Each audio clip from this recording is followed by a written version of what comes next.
All right, wounded and nowhere to go. Yesterday, the North Side Tavern was burnt to the ground. Nera had played her harp for coin and lodging. The proprietor was pleased, and even though Nera, Malcolm, and Patric had ulterior motives in being there, and yet the honeymoon did not last. His prying eyes were discovered, and the Sept took matters into their own hands. The tavern burned, and Patric took a blade to the side, which he will attempt to recover from. You had found an inn to stay at for the day, but soon the innkeeper threw you out due to reliable source notifying him his tavern would share Northside's demise if they gave you lodging. The next two places you try are the same, as word is rapidly spreading through the city. Last night is spent in an alleyway before gold cloaks pushed you from your slumber just before dawn. With a warning about vagrancy, you are back in the streets of King's Landing again, with Patric's injury looking worse than ever. And I need some Zosyn, some penicillin.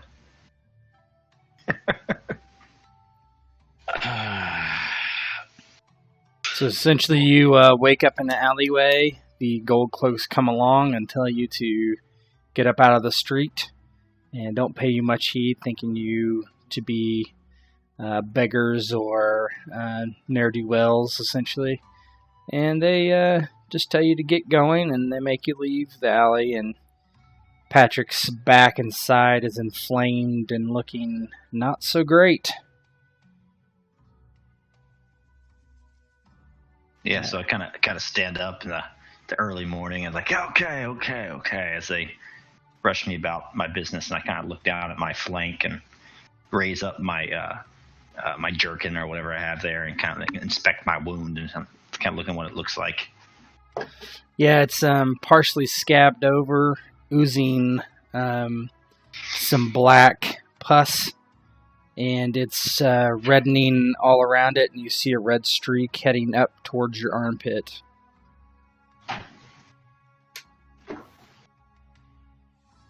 Hang on a second, my wife is here. Sure.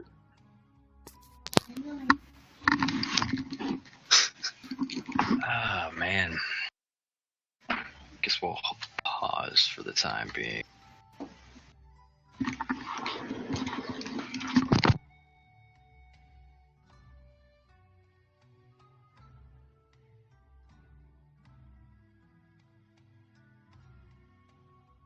But yeah, no, I'm trying to remember what all we've done, because I don't think back.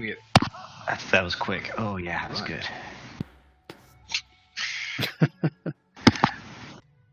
All right. So you look at the wound. It's partially scabbed over, blackish pus, and there's a red streak heading from the injury up towards your armpit. It's about halfway up your flank right now. Oh, so I kind of hobble along, and as I stand up, I raise my right hand, kind of splinting myself against the stone wall there, and I say, anybody know where the nearest maester is? This is not looking too good.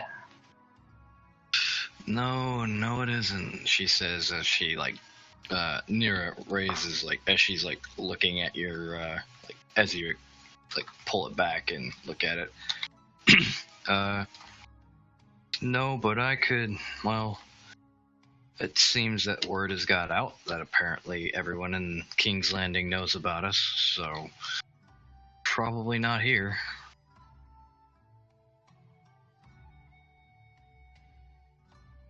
Let's see, I'm just looking down through. We have any supplies or anything, or any ability to heal this wound?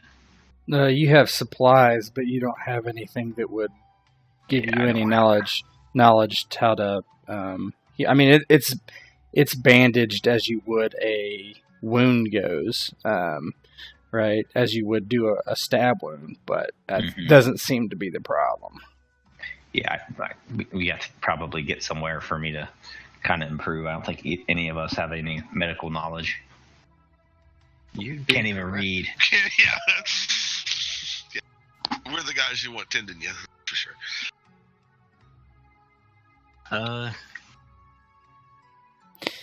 And you know that outside King's Landing, it would take quite a while to reach someone that would even potentially be able to tend to your wound. You would have to probably go to Stokeworth, which is at least, Malcolm knows exactly where Stokeworth is, right? That's where you came from.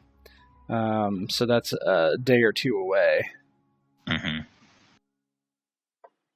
We ought to be able to find some kind of healer somewhere in King's Landing. Surely they can't have turned all of King's Landing against us. Yeah, I mean, I would agree with that. So if you guys want to roll a knowledge streetwise... what was that, Ted? Couldn't hear you. Yeah, if you want to roll a knowledge streetwise...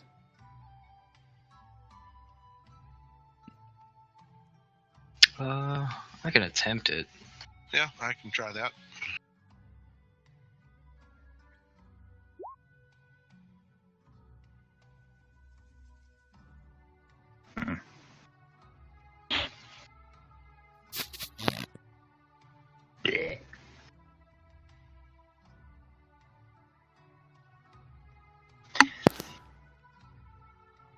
Malcolm has some streetwise.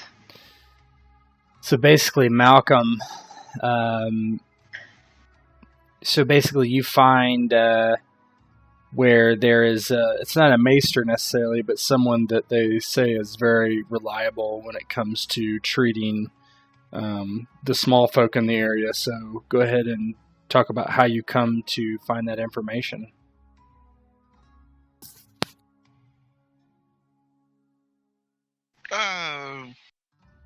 As we leave our alleyway, Malcolm just finds some of the small folk going about their morning business, opening their bread stall or whatever sort of little business, maybe, and gets a couple of loaves for Naira and Patric and himself, and asks them if they know someone who might be able to help his injured friend. Okay, and so they point you out, and basically they tell you it's at the end of the street, in a corner house, and you would know it by a green leaf painted on the side of the building. All right, I thank them. Give them some coins.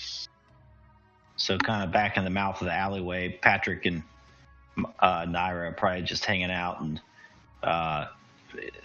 Patric kind of sees Malcolm moseying back, and he's starting to look a little feverish. He's got sweat on his brow. His lips look a little bit cracked and dry, and he's like, "Pray tell, you have some good news for us. I need to get to a bed and out of the street." Malcolm looks at Patric. Aye, Patric. A house at the end of the street. Sign of the green leaf. The baker said that there was a good healer there. Let's make our way. Yes. Malcolm gives Naira and Patric both some of the bread. Yeah, Patric thanks him for his bread and kind of leans on Naira and follows Patric down to the sign of the green leaf. Okay. So you head down to that house and you see it as was advertised. Doesn't seem anything special except the green leaf that's been painted on the outside. Big pot leaf on the outside of the door. That's exactly what I was thinking. That's exactly what I was thinking of when I described it. There's like Dre booming from the inside. Organic medicines. Your bud tender is in there. All right. And as they approach, Patric's like, I can smell it from a mile away. I can smell the healing. Joke's on us. It's John, who's John the herbal remedy salesman. All right, yeah, Patric will kind of follow Malcolm's lead on this one and head on in. Okay, you step through, and there's a bead kind of like shade in the way, and you kind of push through it, and there is a man sitting at a small circular table, and he looks up and says, how can I help you?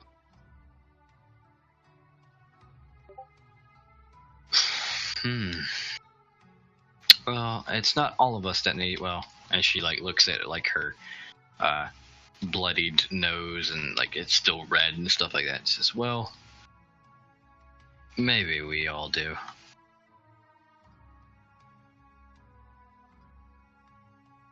But please do accede to Sir John here, and she like points to the man on her shoulders. He was recently attacked in the street. Patric kind of like grimaces and tries to look as needy as he can, and kind of lifts up his jerkin and shows him this festering wound. So the man just kind of steps back, and he's like, revolting. I'll go get Lady Joanna. 'Twas a Morgul blade. Peasants are revolting. Yes, It they was, are. it was a fornicating silent sister.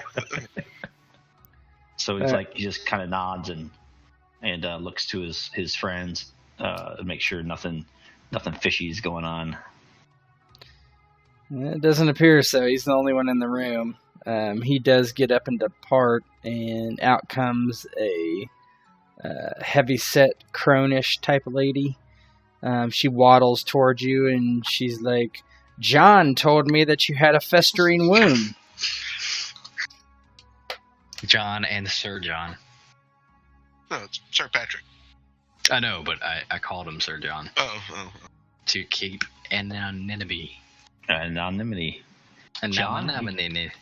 So Patric will kind of, he's the bluffer and the charmer, so he kind of turns on his charm and says, "Aye, my lady." And it's very, very polite to this lady, and says, "John, your employee?" He says, "He and I share a name," and he kind of lifts his shirt up again, and he says, You have the look of competence about you, my lady. Word is in town you're the best healer on this block, if not in the entire city." She smiles and she's like, "That's nice of you to say. Perhaps we should look at your wound now, so you don't die of it." And so she points to like a stool and she's like, "Sit down." So yeah, Sir Patric kind of he kind of gives an uneasy laugh, like yeah, because he knows in this day and age, I mean, the analgesia is not forthcoming. There is no Dilaudid fentanyl and morphine to be given. So he kind of goes and hops up on the stool, and he kind of lifts his shirt off and slides off his armor and the undergarments. He's shirtless up there on the stool. And she like takes her hand and runs it down your chest, and she's like, your skin feels warm." And then she like moves it towards the wound, and she's like, she takes a minute and she's like, "You've been poisoned, lad. Poisoned by wolfsbane. This will not be easy." He's like, "Bane's who? What? Wolfsbane?" "It's the poison. Never you mind. Just know that someone is trying to cause your end." Yes, you think? Yeah, stage aside. Figured that out when he got stabbed. Would wolfsbane be covered by like if I wanted to know what the herb was, by survival or knowledge? Either. Okay, well I'm just gonna use that. Yeah. Yeah. Yes. So 1 second. I just want to know what it is. Like. Yeah. So wolfsbane is basically it causes burning, and essentially it would after a while, cause Patric to become basically an invalid, not being able to move or, do any, basically just saps his strength until he finally, his organs would fail him, his lungs, his, non-voluntary organs, or involuntary organs, I guess is the way I should say that. So yeah, it's just like a slow killer. Yeah, and Nira just kind of like gasps at that. It's like, you wouldn't happen to have the way to cure him of that, would you? Because from what I know of Wolfsbane, just as and she like holds her tongue. It's like, that's not something he would want to go through. We shall try, my dear. We shall try. I want to get disability.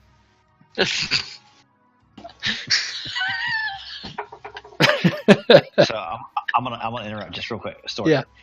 So the other day, I was coming off my shift. My buddy was coming on. He comes out of this guy's room. He's kind of laughing to himself. I was like, "What's going on there?" He's like, "Chainsaw to this guy's arm. It's messed up." I was like, "Oh wow." So, yeah, not really that funny, but and he goes, "Yeah, it's like really bad. He needs surgery.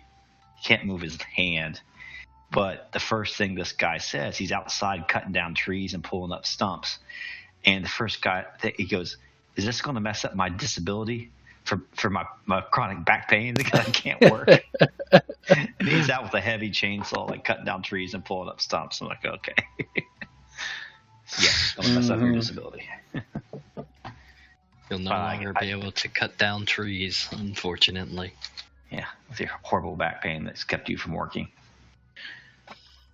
But I digress. All right. So she looks at Patric and she says, "This will not feel pleasant. But first you need to sit here while I brew a potus." And she walks over to a little stand and she has a couple decanters and vials and starts putting in like herbal remedies in them, and then eventually comes back with a pretty gross. Somewhere in the background, you hear like a steel drum playing and some Bob Marley in the background. Yeah. And she's like, "You will need to drink this to alleviate the sensations and what you might fall prey to from the illness." She's like, "Drink, and make sure you drink it all." And he's like, looks at it, swirls it around, and it smells pretty bad. Awful. So he holds his nose and throws it down the hatch. All right, roll either will or endurance to make sure you can keep it down. All right. Endurance, probably. 4. Yeah, it's probably better, isn't it? Yeah, well, I think you have 4. I don't know what your will is. Yeah. Strong like bull. Yeah, so you drink it, and it's not as, you could have sworn you've drank shitty ale worse than this, so you're able to keep it down. That's pretty terrible, actually. Shitty beer? Fuck. It's like a Busch Light. Natty Light. Yeah. Fucking beer pong beer. And so you're able to drink it, and she heads over as you're drinking it, and you see in her hand she's got a knife that is smoldering red. She took it from her hearth and the fireplace, basically, and she's like, "I need to cut away the malignant skin. I apologize in advance." And she looks at Malcolm and Nira, and she's like, "Would you mind holding him?"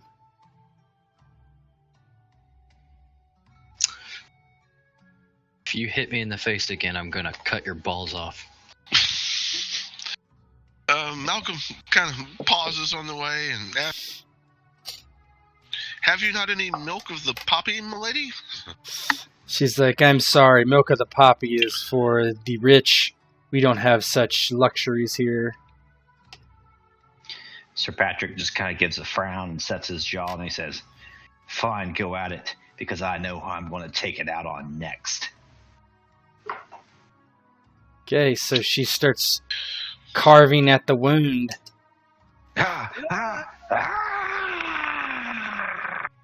Yep. And so you eventually pass out, and a few hours pass, not too many, 2 or 3, and you wake up and you notice that, at least some of the redness seems to have subsided, and you have stitches in your where your wound was. And so your wound goes away.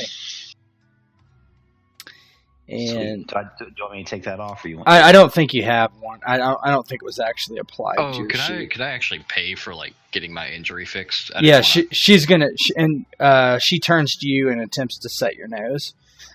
So she touches the bridge of your nose, and she's like, girl, you know what comes next. I must push this back in place. She's just being a teenager. And as she's just kind of thinking about it, she just cracks it back into place. Yep, your injury is gone. She passed both her tests. She's a good healer. I like this homely healer. Hey, what was my destiny points? I thought it was 2. Didn't I use 1 last time? I would have to look at it. I don't have the.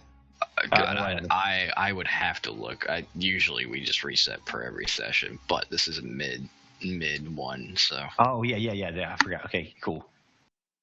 Take that up with Ted. I don't know. Please. Yeah, I'm not 100% sure. I'd have to look at your Excel spreadsheet, which I do not have. So let's not waste time on this. Yep. Let's continue. Yep, that's fine. Story. Yep. So she sets near his nose, and so she's like, all in all, that will be 10 silvers, if you do not mind. Oh yeah, I have that. I have that just on my character, and I just hand it to her. Baller. That's without my Yeah, because you've been playing the harp, right, and making money. Yeah, but even still before that, I had 10 silver left over, or at least a couple. Let me look. That's fine. No, that's fine. It's not a big deal. And so she nods and thanks, and she's like, if you ever find yourself stabbed and poisoned again, you know where Aunt Joanna is, huh? And she looks at Patrick, and she's like, I will heal your wounds anytime. And if you're lonely, come back here. Nira just kind of almost is gagged from the what's going on between them two. She smiles, and her teeth are black and some of them are missing. And Patrick pulls back on his jerkin and armor and says, he snaps and he winks at her and he says, anytime. Oh my god, are you Nira just almost throws up right there, and she just runs away outside. She just can't handle the situation. All right. So with their close call with illness now apparently being remedied, Patrick has a fairly sizable bandage on his side with some gunk coming out of the sides of it. It looks like some sort of salve or something. But yeah, it looks like your wound has been healed. Now the next thing to do is either find a place to lay low or head straight to your destination, which is to get those bones. So I think we might want to do some subterfuge. Although it didn't really work out for us before. We need to find somebody that can read. This is out of character. Yes. Do we get XP? Do we get XP between the sessions? I'm going to learn to read. I'm going to learn Hooked on Phonics. Hooked on Phonics. It didn't work for you. It didn't work for you. Fucking god.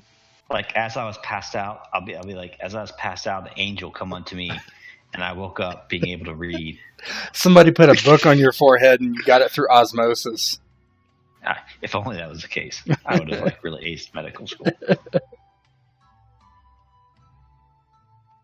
All right, so you guys decide.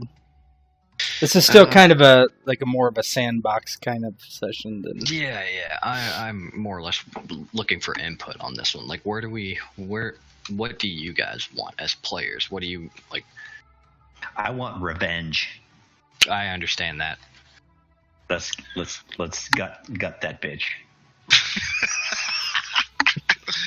Hang her from the steeple by her entrails.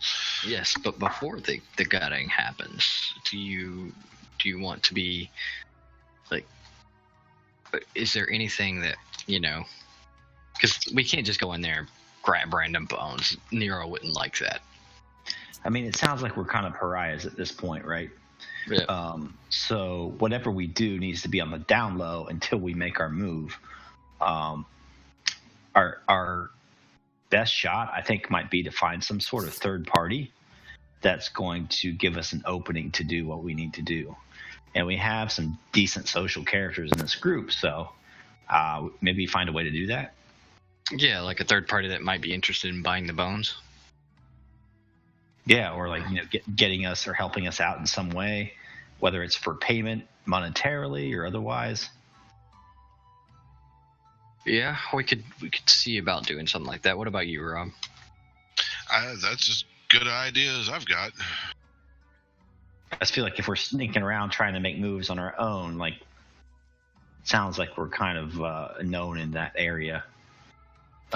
It looks like you're known at least to the proprietors of the big inns and such. At least that's, you don't know exactly how prevalent that is or whatever. You could probably find a place to stay with luck or with, deeper digging, but it's up to you. If you want to try to find someone to help you read or help. Yeah. Well, let's do this. How get about access. As Patric, as we exit the healer's place and I'm feeling a lot better, I kind of look around like what's the population of indigent and homeless people like around here? Oh, quite a bit. I don't know. You see people who could be beggars or homeless walking down the street all the time. It's not. This is not like the good part. If you're looking at this map, you are somewhere if I move you guys out of the way, you guys are probably up here somewhere.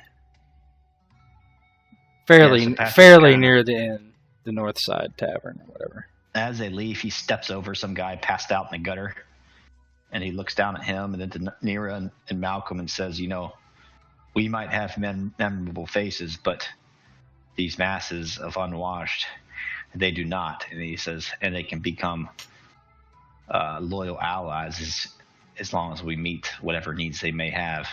And he looks down and he says, whether it be drink, women, or coin. I'm not sleeping with him. I didn't say that. He says, coin can get women, coin can get drink. Take one for the team. No. Yeah. Not a team player. God, Nero, why do you have to shit on that parade that hard? God. And as far as accommodations, Malcolm comes up with the idea of looking around among some of the small folk and see if we can find somebody that just has a room to let. Not an innkeeper or anything, just somebody looking to rent a room. Like Airbnb. Yeah, there you go. Yep. So, what is your next step? Do you want to do that first? Do you want to try to work with us beggars and stuff to do what you might need them to do? Well, if it's early in the day, then let's go with the beggar idea first. Okay. These obviously aren't mutually exclusive. You can do both. It's just yeah, we can do both. I mean, what needs some sort of, because this is probably going to take a while. Whether we get just a couple trusted lackeys, or if we kind of get like almost an army of ragtag folks that's willing to do our bidding or whatnot. That ain't gonna happen. This is King's Landing.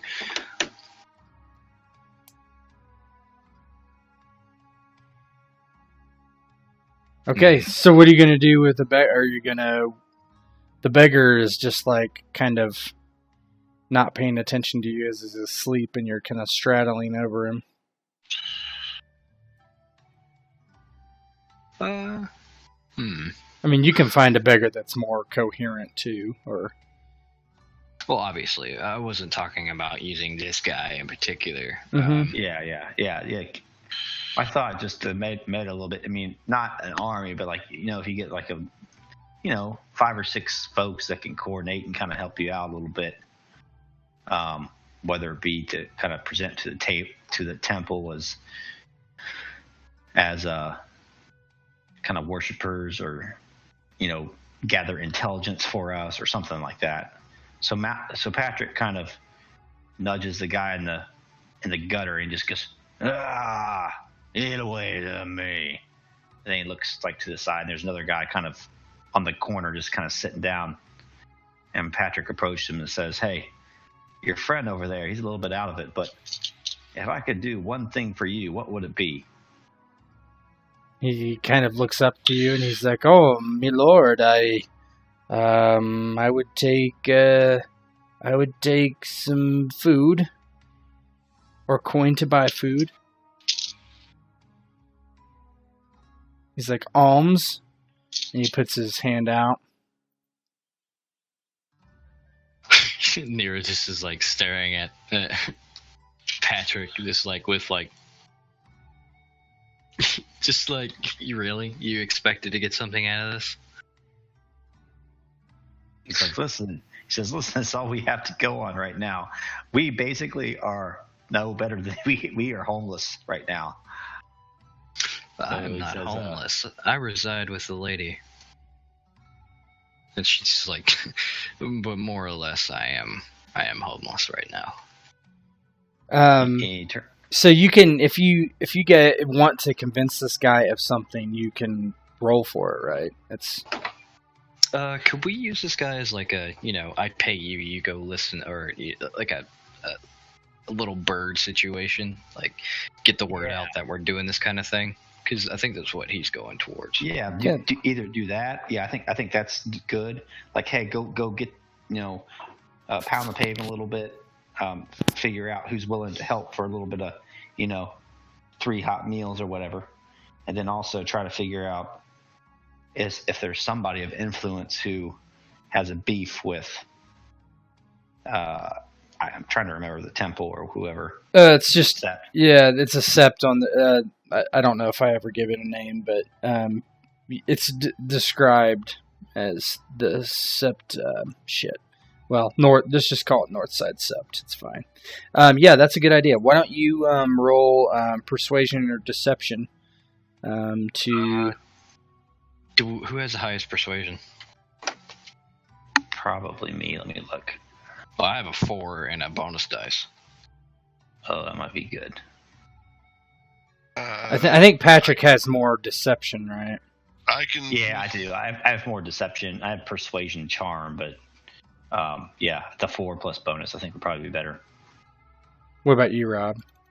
3 persuasion and 3 bonus and charm is the best I can do. You guys can give +1 to her roll. Yeah, so the way I'm gonna do this is I'm gonna just to give you a little brief, like as she kind of does the like eye roll, she says, "Now, it's okay. I know of your struggles, and these 2 gentlemen here are my noble knights, and they protect me, and I give to the poor. I perform and give to the poor."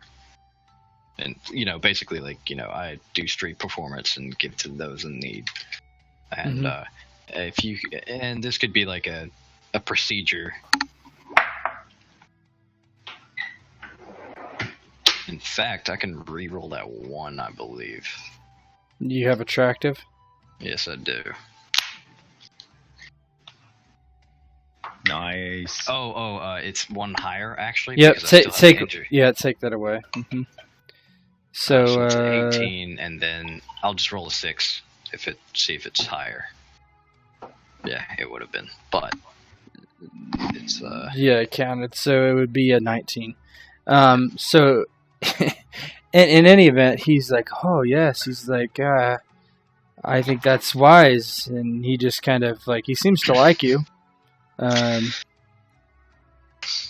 I said, now, do let me know if I can be of help to others in need. And we will be in the area for long, and I was looking for a place, not an inn. I don't wish to be stuck amongst the merrymakers. I've come to visit the Septs and visit and alm the poor. And I've been looking for a place to stay amongst the people. Although, with my own place to stay amongst that. With my, and she points to her entourage. Now, Nira also isn't wearing, like, ladies' clothing. She's wearing, like, the equivalent of northern garb. Although she has probably a little bit of jewelry and stuff like that. But Yep. So he's like, yes. He's like, well, I think there's a lot of shops nearby, and they typically let their upper rooms. Okay. Well, thank you for the information, my good sir. And do tell if you're ever in need whilst I'm here, do come see me. So are you giving him money? I am. Okay. So he's will like, give him whatever I can, which would be appropriate. So like a couple silvers. oh God, if you gave, I'll give him a silver, a single silver. so you give him a silver, and his eyes like get huge, and he stands up and he's like, my lady, I'll, is there anything else I can do for you for pay? I would work, if possible. All you need to do is spread the word that I am here to help. And if I can be of any service, make sure that you get a good night's rest. He says, well, my lady, he's like, yes, I know you wish to help, but I can help better than any of those. Let me do what you need. Now that you speak of it, I do know of a certain place of interest. Do you ever go to the north side, Sept? And he somewhat frowns, and he's like, no, milady, I do not. Would you know of anyone that would? Anyone that has business in the area? He shrugs, and he's like, if you need me to go there, I will go there. You shouldn't burden yourself like that. If you could be a beggar there, that would benefit me and my compatriots greatly. I do need to know of the goings-on in the area, but... He nods, and he's like, consider it done. And he bites the silver and tucks it away, and he's like, I'm going to go have a meal, and then I'll go there directly. Yeah, going off of the last success I had a 1d6 plus 9, so I have 9 to play around with that are true. I'm looking at my sheet to see how much You're actually talking I about have. gold. You're talking about silver. Yeah, that's from when I played originally. But I think we did like a couple days test on that one. I'm not quite sure. That's fine. Unless you're given like a dragon. a dragon or multiple silvers to each one. Yeah, a silver is like a fortune to these guys. It's like, I can make a silver, like that much silver in a night. Yeah, like I get to roll that once per night. So. If you have the audience for it. Yep. But okay, so he scampers off, and she just kind of pats her hands and like messes with her hair, and as she pulls it back, and she says, now you two gentlemen were saying, you two sirs were saying. It says I was just saying good work. I should She take just away your attractive benefit for the rest of the session from your broken nose.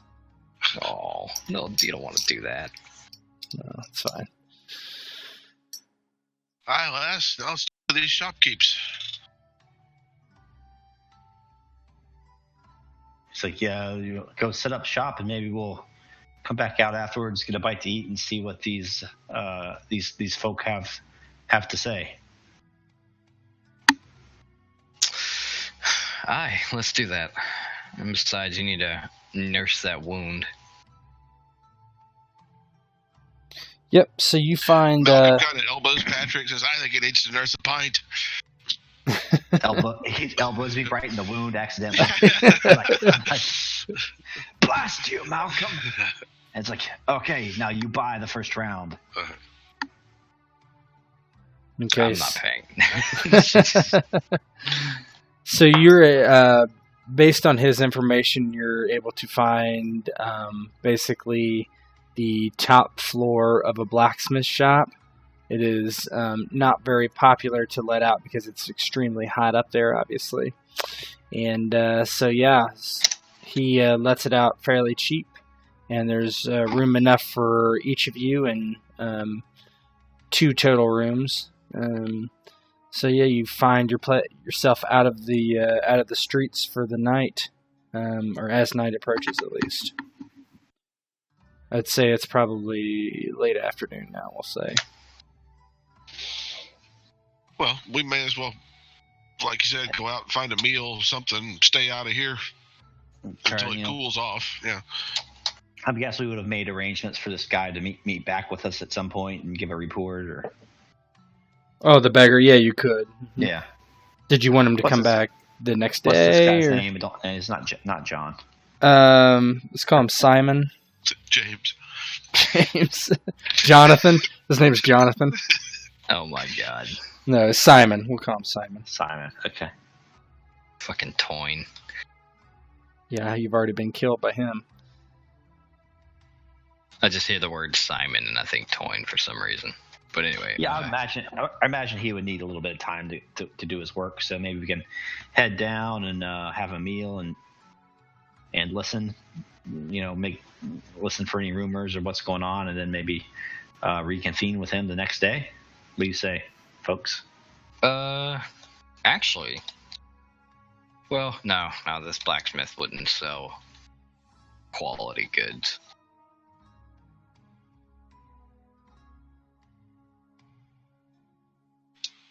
Yeah, no, I mean, I think other than information gathering and general stuff like that, I don't think we're gonna do much. We're trying. I guess we're trying to do the equivalent of what you would do in a net runner game, or God forbid Shadowrun. I know Ted doesn't like me talking about it, but where you do the cooldown period where you get off the radar and. Yeah, exactly. You're not going to be in a tavern belting out a tune. Basically disappear for a day or two. We do. The thing is, we need to act fast because of the bones. Yeah. So yeah, you can do that. So you go out and have a meal. No one recognizes you or anything like that. It's you have a meal at a local place. You don't hear any rumors or anything like that as far as that go. But so if you were ready, you could talk to the beggar the next day. Yeah, no.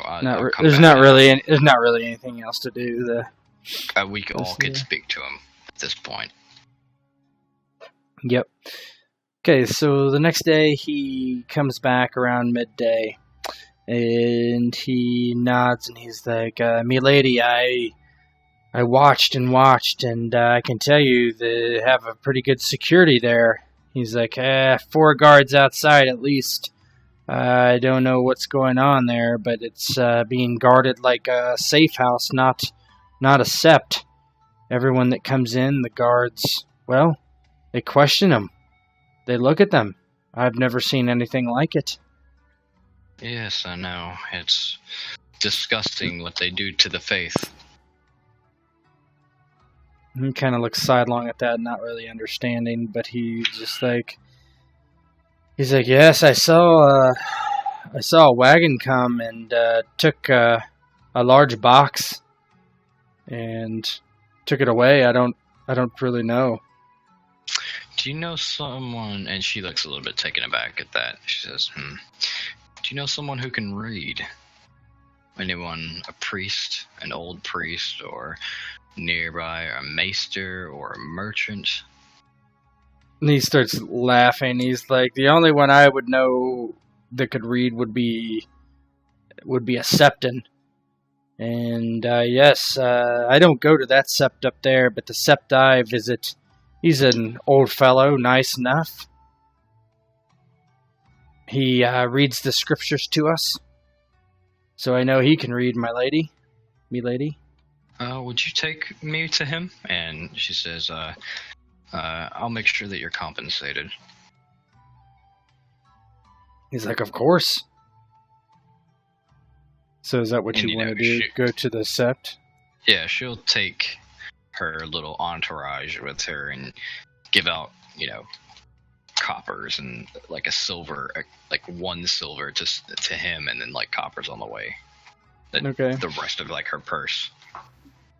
So this thing leaving the temple, obviously, I mean, it's long gone if it was the bones, right? I mean, yeah, but remember, there's multiple bones. Yeah, there's like 20. Yeah. There were 20 bones. They probably sold out of character. They probably just sold, because they're selling bones constantly if they're in demand. Yeah. I kind of forget a lot of details. All right. Yeah, and Talia said that there was no other interest in her children's bones. So, so you head to the Sept. It's much simpler place than the North Side Sept. And inside you see a Septon standing there with basically incense, and he's like doing the kind of swinging the chain with the incense, and he looks and he's like, oh, Simon. He's like, well met, my son. He's like, who have you brought with us? And he's like, this is Lady whatever you said your name was to him, and he introduces you. We're going with Nira. Okay. So he introduces Nira, and Sir John, since we already started it. And Sir John and the other fellow, Malcolm, or whatever you gave your name as. And the Septon bows his head, and he's, welcome to the Sept. And he's like, we have no service set for today, but I would be happy to speak to followers of the Seven and give enlightenment where I can. Churching up, Father. And he smiles and he's like, so could we all. And he's not dressed like the Septons and the Sept in the north. They seemed very, dressed very well. Obviously they're running a legal business out of it, but this guy seems more like salt of the earth type of guy, because you're in a kind of a slummy kind of area. So she kind of says, it's good to make your acquaintance, Sept. And she kind of asked for his names. I am Septon Peter. Patric would do as you've probably heard, I've been in the... Oh, sorry, Jared. What's that, Jared? No. Yeah. Go ahead. As you've probably heard, I've just been in the area doing what I can for those in need. If they've spoken on my behalf, I don't wish to brag or be a braggart. And he kind of smiles, and he's like, are you the woman that is giving alms to the poor? Yes, you could call it that. And she smiles. And yes, it's always really been a passion of mine to help those that who need help. Roll a deception. I have what people don't. Yeah, roll deception. Oh, shit. No. Can I kind of step forward and yeah, absolutely. help a little bit? Mm-hmm. So this would be bad for Yeah. So Nira is talking. Patrick kind of steps forward a little bit and says, indeed. He says, he looks around and looks at Sept and Peter and does his best kind of like amicable gaze at this guy and says, and I think this is the place for us. He says, I can sense, he looks around and, there's not a lot of splendor. He says, I can sense, you're doing a lot of good here. He says, you probably don't have a lot to spare, but it sounds like you give it all away. He says, not like that north side place. And it says, Malcolm and I, or whatever his name is, we sit next with Nira, and he says, her spirit is just as fair as her face. Believe me. Except for on our way in, it had been damaged by some ne'er-do-wells. So basically, the gist of it is he's kind of recognizing that Sept and Peter is salt of the earth and not like living on the dime of everybody in his. I get at it. Least from appearances, he's the real deal. Yeah, and he nods and he's like, I may not have great wealth to spread, but I try to spread with knowledge and faith. And he's like, but however, if there is someone who would willingly give coin, it fills bellies where words do not, and I cannot thank you enough. So I thought that was good enough roleplay that we don't need to roll. And nice. he nods and he's like, how may I help you? Is there something you wish to learn from me, or are you here for the scriptures? This is where she looks to her compatriots. Now, this next thing will be out of character. Yep. But how much have we spoke about like wanting to speak to this guy, like in prior? Like we would have probably learned about it, or like what do we want from him? Yeah, that's fine. Come up with your plan. I have an idea of what we would want from this Septon. Yeah, I think Rob put an out of character comment there too. So in Roll20. Oh, right. I mean, this guy, if he's really salt of the earth type, we may want to be frank with him. Yeah, like I agree. That's what I was thinking. Not completely forthcoming that we're after the. I mean, just omit that. Don't tell him we're after the bones, but we need to tell him that we know of an operation that's going on here that is highly against the faith. And I agree. So she kind of rises her chest up a little bit, and not to push out her boobs or anything. She's wearing like a really like non. She's wearing like showy clothes basically, and she never really wears showy clothes unless she's performing. But she kind of her shoulders broaden a little bit, and she says like kind of proudly, "Well, to tell you the truth, Septon, I've been in this area because I've heard of something that a Sept is doing gaining ill-begotten gains and not living for the people." Patrick kind of adds and nods, and he says, those people up there, some people are living high on life, if you know what I mean. At the 74th Street Sept, we call it a sin.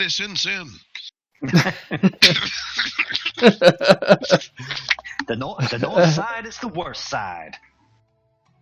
So the Septon nods and he's like, I know of their practices.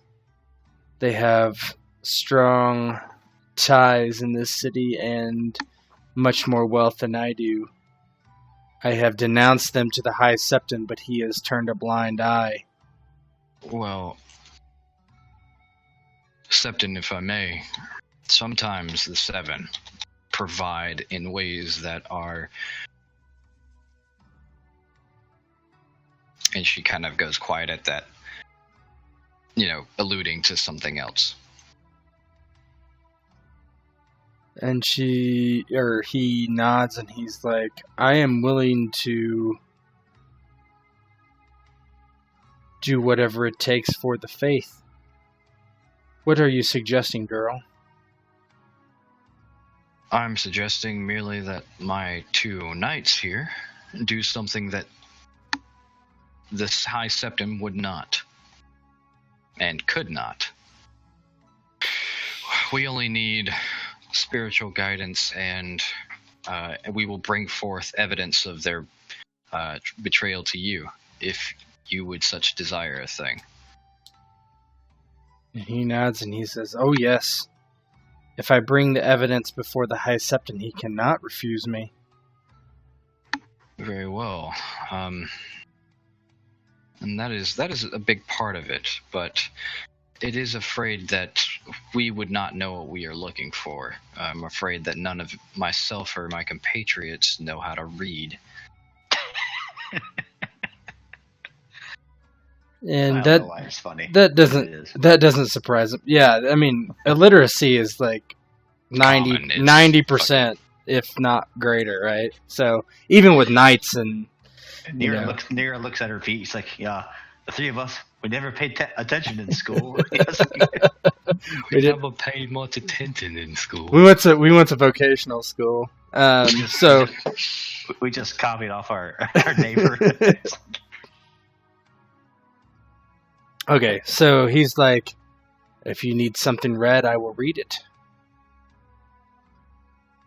If that is so, then... well, thank you, Septon, and may the 7 shine brightly on this day. And she offers some sort of large sum. And he like hands her this like clay bowl to put her offering in.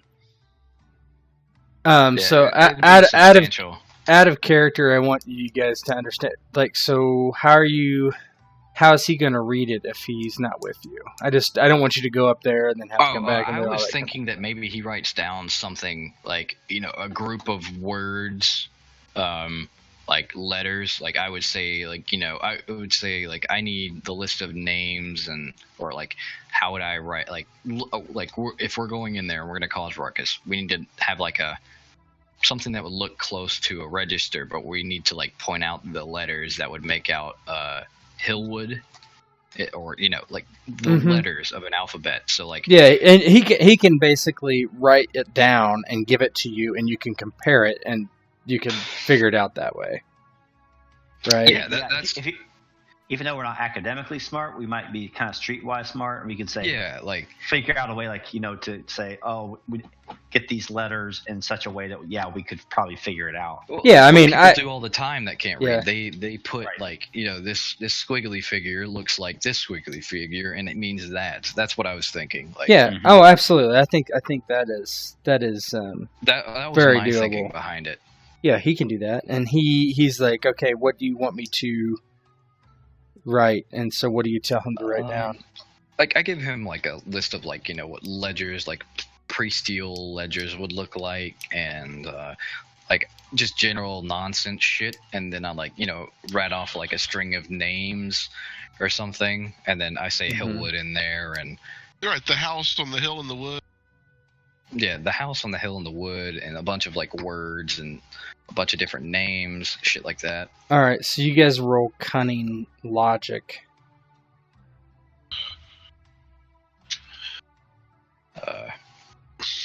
Actually, I think I have cunning. No bonus dice. I got a 4 cunning. Oh yeah, that's good. Each of you can roll it. Yeah, I just have a 3. I'll just have a 3 as well. Oh, Patrick. That's good.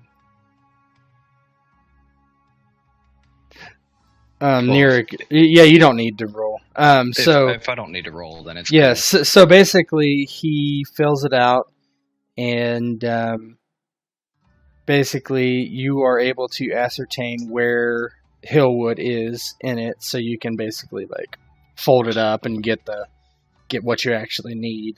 And he hands it off to you, and he's basically like, "May the 7 bless you, and may the Mother give you wisdom, and the Father give you justice He for shall. those He shall. that their remains are being defiled. They shall, Septon. They shall. The dead need their rest, and she. Okay. She will be escorted out by her Kniggets.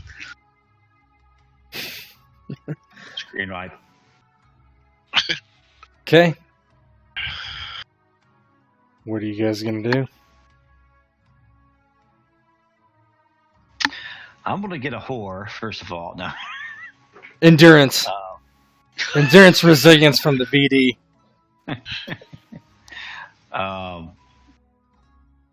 Yeah, so we have some intelligence from this homeless guy. We have a Septon that's kind of on our side. Oh, can we get like from Simon? Sorry to cut you off, but can we get like guard rotation schedules? Sure. You're gonna get a bonus based on Simon's information. He gives you what he knows. It looked like it was like at nightfall and at morning, so they're working 12-hour shifts essentially, hospital shifts. So I kind of want to go back and just plan what we're going to do back at our HQ, I guess. Yep. Go ahead.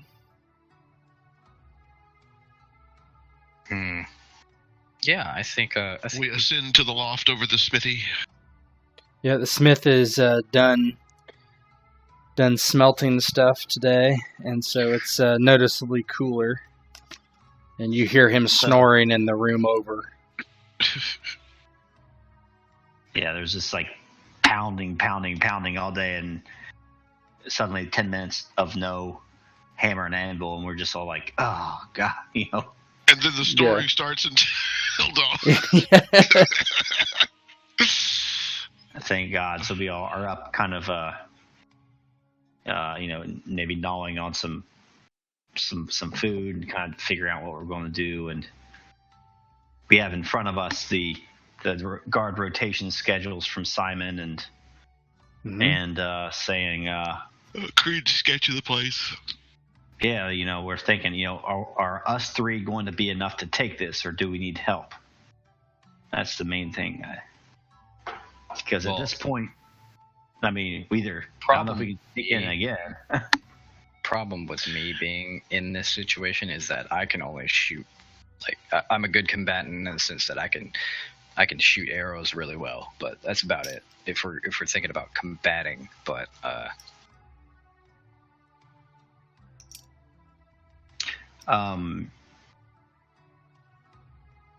Patric kind of, the conversation's ongoing, but at some point he says, how many ways into that place did we? That would be something I would have to bring up or ask then. Yeah, we just went through the front door last time and just left, right?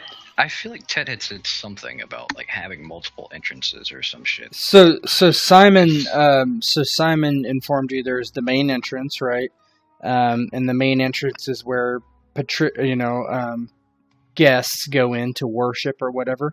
And then there is a back entrance, and it's larger, and it's likely where they move in and out the shipments of gold and of the bones, because you're talking about boxes the size of small coffins, or roundabouts. Some of them are very large. The more important people, they have like ornate, where the bones are probably laid out, in specific fashion. Bones. Yeah. Takes 2 boxes. Yeah, it takes 2 boxes. So when we get these, I mean, like, are we going to have trouble transporting? Like, we can just bundle these things up, right? Maybe. Or is it like we have to rob an entire coffin?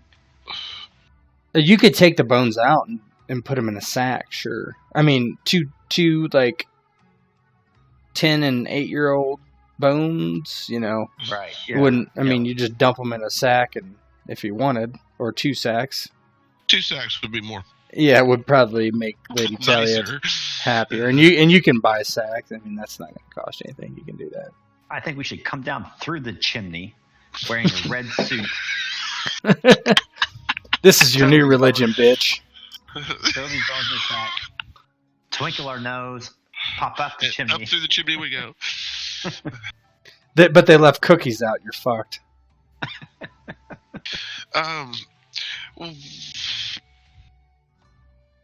What about we get our small folk friend and hopefully quite a few of his friends and stage a scene at the front of this joint? Yeah, kind of. We know what you're up to, you foul blah blah, and see if we can get their attention focused on the front while we try and get in the back. Could do that. Could do. We could incite like a little mini riot, and that would be ideal. I mean, my first thought was like if we could get a gang of street urchins to get in the place and start raising hell. But then when we found the Septon that's sort of a friendly type, that maybe we up the scale a little bit. Yeah, get some pitchforks and torches out front. And it causes that could work, but I don't know if that's in the well-doing of our characters, or like in the grand scheme of what our characters could do. Well, why don't you use persuasion against Simon and his friends and just roleplay it? If that's what you want to try to do. I was just thinking out loud. Excuse me for. No, I mean, I don't think, if you mean, like, is it something you would do, or is it something you could do? Oh, could do, because, like, we don't have, like, far-reaching, like, characters yet. You just need to piss off a couple of them real badly, you know? Well, I mean, that's all I'm looking towards to incite the faith. I think Rob's got it there. If you talk to the Septon, I think that he probably would and could do that. Yeah, that's what I was. Yeah, actually, we could bring that up to the Septon. So, is there like a way we can, Yeah, you can go time. Yeah, or you can go back there. It doesn't matter. So you bring this up to him that you would like for him to do this, and he's just like, tell me when and where, and I will see it done. Me and my flock will be there. It's going to be the Women's March. The women's temperance movement shows up. Oh my fucking god! We're going to do the Women's March out front while we sneak around back. Bunch of chicks with armpit hair. And if there's anything deception-wise, bluff, you need a faux victim. Patric can be the fall guy for that. He can play the parts of anything he needs. Yeah. He says, Malcolm brings up this idea, and Patric's like, oh, that's an idea I can get behind. And he points down to the map and he says, we get the guards focused on the front, we can get in the back, and it's like anybody gets into our way. And he points at his sword that's on a nearby table, and he's like, this time I'm not going to hesitate. Fornicators will die. Poison blade wielding fornicators.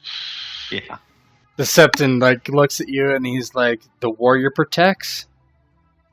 And so he is agreeable to play his part. Yeah. That's cool with me. That's kosher. So when do you want him to show up? Right now it's like night-ish time. Let's do it like first thing in the morning. Well, I mean, ideally we ought to play to the shift change notion too. Yeah, like Catch first thing in the morning, like maybe on a Wednesday when no one's expecting shit. Like, well, and shortly before shift change, so the guys have been standing around for 11 hours. Mm-hmm. Yeah, that works. So either way, if you want to do it in the morning or night, you just let me know. Either's okay with me. Oh, I think if we can get the Septon to do it in the morning, that's the one that's the biggest shocker. The morning, because the traffic would be the highest. Foot traffic would be the highest. Yeah, it's like 6 or 7 in the morning, something like that. He's happy to do that. Yeah, and we'll acquire 2 sacks Yeah, let's get them before we go. Okay, so you get some sacks, and so the next day, early in the morning, you're off, and you head towards the Sept. And outside, you see Sept and Peter and about close to a dozen men, including Simon. They're all like chanting, and they have like spoiled fruit and vegetables, and kind of throwing them at the front door and the guards.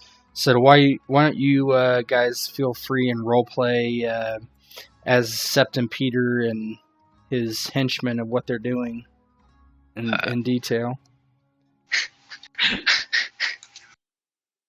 This is so on point with like the riots that are going on, but something like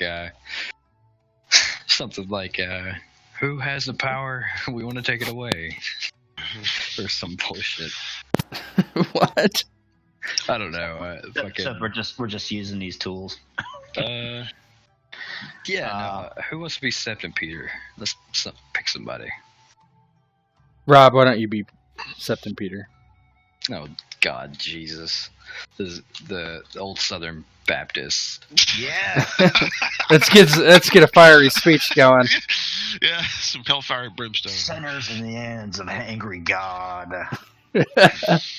Do your best. What's the InfoWars guy? What's his name? Oh God! I wish I knew more about the faith of the Seven. I could really try and work this one. But the North Side Septum's gonna kill us all.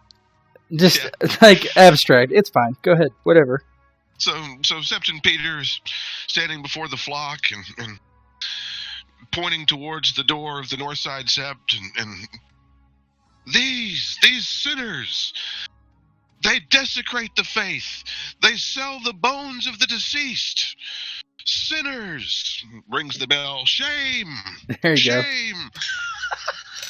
That works. I'm gonna feed onto this. So Yeah, go ahead. Absolutely. So Patric is gonna. I'm guessing we're kind of like, we're not. Maybe we're trying to make ourselves look a little more disheveled than we are.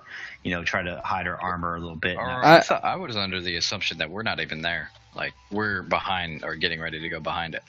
Yeah, you see like they're in a group yelling, but you're close enough to engage if you want. It's fine. Go ahead. And so these 12 people, whatever they are, there's these normal people like walking around. They just want to do their business, right? Yep. And Patric's thinking to himself that this crazy quote unquote Sept and like 12 homeless people being upset might not get the fervor of the masses going. And so Patric is kind of like he almost tries to be weeping, and he stands next to the septum, and he says, "You desecrated my family, my wife, my child." Ooh. He says, "His skull, his heart, you stole them from us. My wife, you're making a fortune off of her bones. Shame, shame, shame. Her name was Tabitha. His name was Nolan." Ah! Go ahead and roll like persuasion. Hold on. Oh, you're probably doing. You're doing. Yeah. I just want to see what specialty is. It's insight.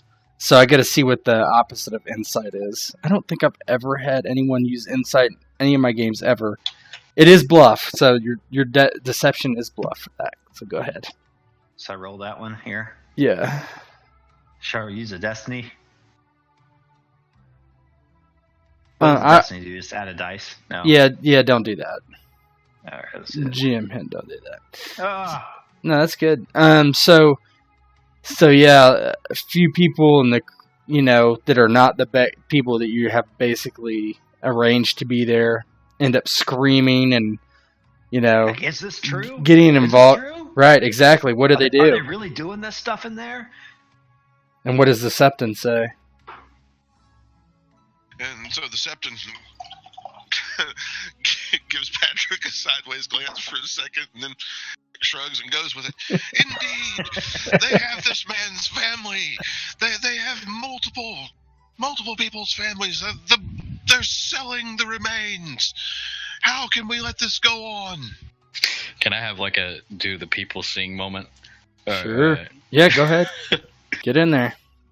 Yeah, she's more or less kind of gonna use her like natural guile to attract even a bigger crowd from afar and bring it to attention. Like maybe even not the gold cloaks, obviously, but like like, oh, look at the commotion. Something going on over there. Yeah. I think eventually the gold cloaks will come, but yeah. Oh yeah, obviously. We want the gold cloaks to come, really. But not until we get inside, obviously. So the Septon starts pointing at you, John the baker, and you, John the tanner. How would you feel if this was your family? And you, the jerky salesman. Actually, here. This is where she goes. Like she will stand up on like nearby like box stall, or barrel or something. Like someone's stall, and she Okay. will like persecute people with like a. You should stand up for those that can't, and use her. It's far beyond those who are supposed to be helping those that are weak, those that are downtrodden, to profit off of ill gains. And she'll keep hitting on like the whole point of like the Sept here is running a bad business, and they should let us in and look at it and all this other stuff. If they have nothing to hide, then why do they have so many people here, and why won't they let us in? The Sept's supposed to be for those who need it. Yeah, and so more people come, and now you're probably about double the size, and people are all like cheering and yelling, and a lot of spoiled fruit is being thrown. Somebody throws their own poop. God, man, like the spoiled fruit salesman. Yeah. is always at the right place. Right, at the he right is. time. He definitely is. And so you see the guards all kind of conglomerate towards the front as they go to meet this threat of a riot in front of the Sept. Patric says, and now we exit stage left. I don't know. Should we toss the first rock before we go? Oh my god. So yeah, let's go sneak in the back then. All right, so you go back there, and there's no one back there. Obviously, and well, is there like a cart or anything back here, or? There is a wagon. It's not hitched currently to any horses, but This gives Nero an idea. Well, let's kick in the door and kill zombies. No. She will make her way light-footed as she can to the door and look in. this is like a you see kind of like a kind of pull the door open just a smidge there, and you see like a slightly sloped walkway down into the Sept, lit by torches and the natural light that is now up in the air from the early morning. The torches haven't been snuffed yet, but there's nothing directly inside. It probably leads to the deeper into the Sept where you were before and got caught, right? Yeah, like down to where like the bones were. Yep. I was wondering if we should leave. You said not near as like a pretty good shot. Just kind of leave her out there, like, you know, if we get these things we're taking off, we had some pursuers, just pick them off as we leave. I don't know how good of an archer she is, but I mean, I'm pretty fucking good. That's what my character does.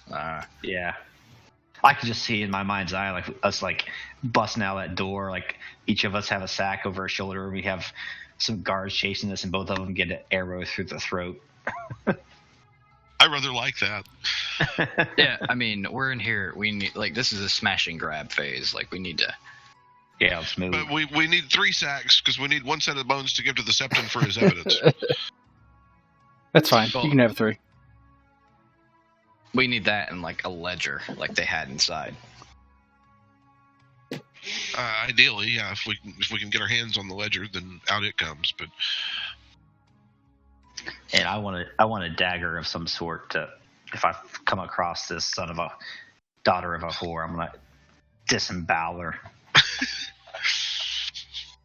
All right.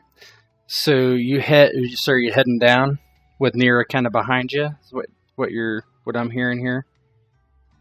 Yeah, I mean, what kind of armor are you guys wearing? Because I can be stealthy too, I think. No, I can't.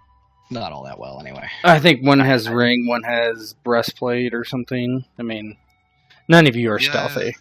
I think Not super stealthy, no. I think I have a little bit. I don't know why I put a point into it, but I think I have. Well, at this point, I don't know that stealth's actually needed stealth. because you just Stealth 3 sneak 1. no. The Septon, originally you would have had to stealth through here to get past those guards, but nah, not anymore. So Yeah, no, I think more or less we just go in there, smash and grab. Let's go. okay, so you go inside and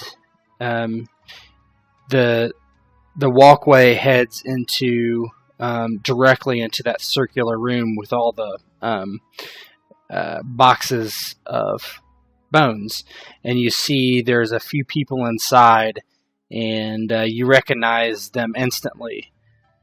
Patric recognizes not only the Silent Sister, but the Roland guy and the Septon and a couple guards, and they're talking about essentially what they need to do to clear the people outside and if they need to move the cargo or not.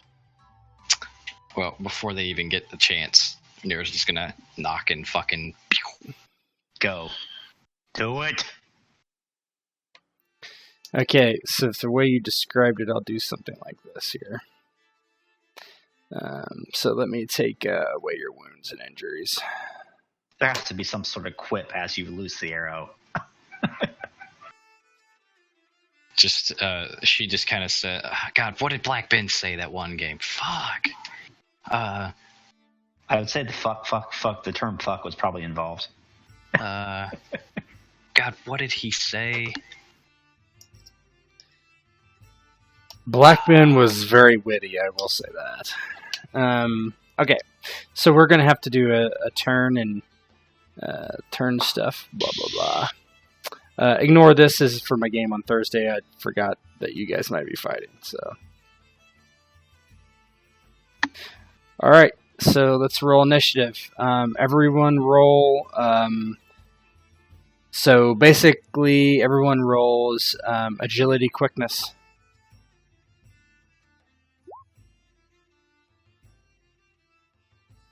And subtract your armor penalty.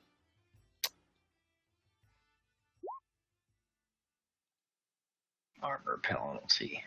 It'll be at the pretty much the bottom of right side, bottom of combat.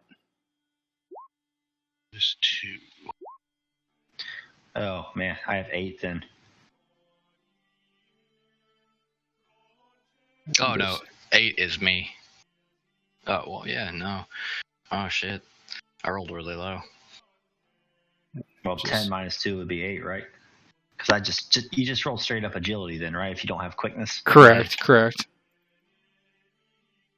Yeah, I have 8. And then just bear with me as I figure out what I'm doing here.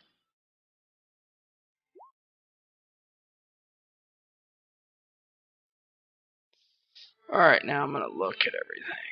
Alright, so Malcolm rolled a 21. What is your armor? It's a negative 2. What the hell? Why can't I...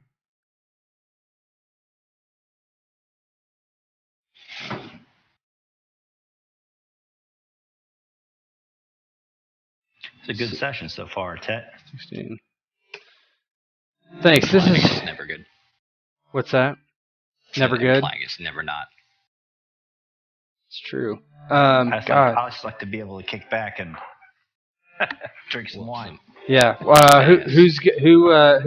So Sir Patrick, what's your armor? It's -2, so it's 8. 8. Okay.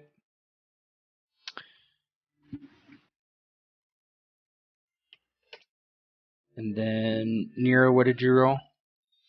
8. And what's your armor? I don't have a Penalty? negative. Okay. So you got padded or something? Soft lever. Alright. Okay. Bad guys. Who's the first guy I rolled was this guy. They're too high. There we go. Alright. And then the agility quickness was her.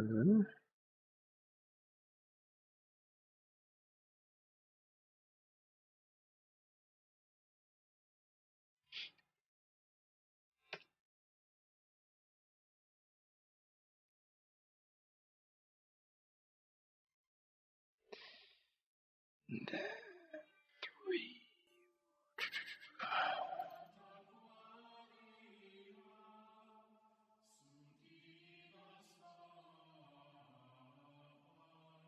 Well, these guys aren't very fast. I'll give them that. Neither am I. Good. You're faster than them. Poorly. Well, the silent sister is about to get fucking 360 no scoped. Actually, no. The Septon Gregor is about to get. Leave her to me. Yeah, that was sort of how I was feeling about her. I believe one of us has a score to settle. Unfinished business, right? You made me flirt with a fat old crone. I drank that awful shit. It's better than your bush light. All right, initiatives are set. Go ahead. If you, particularly for Jared, if you have any questions about the mechanics of combat, please let me know, and I'll help you. Essentially, you guys, for movement, you can move 4 squares in any direction as a one move. You can charge, which will move times 3, and then attack if you want, but that comes at a penalty to your attack. You would roll 1 less die. So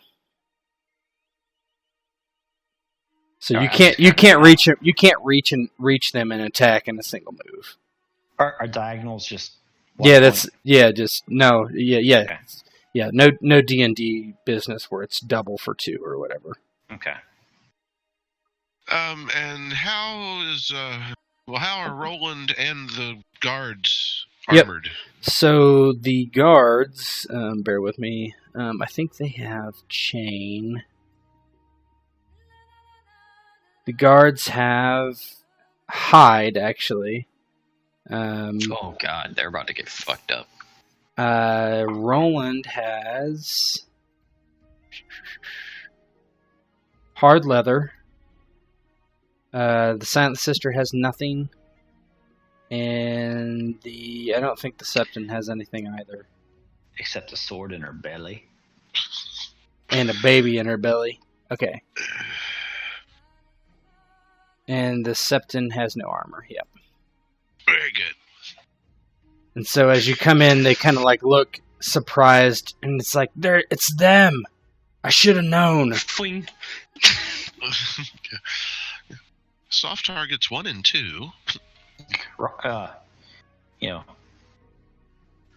Wrong place. This isn't Sunday Night Bingo. Sorry. Ladera. Oh gee, did I come back here? UNICEF. I mean, Landshark. All right, Malcolm, you're up. All right. I want to charge this bozo.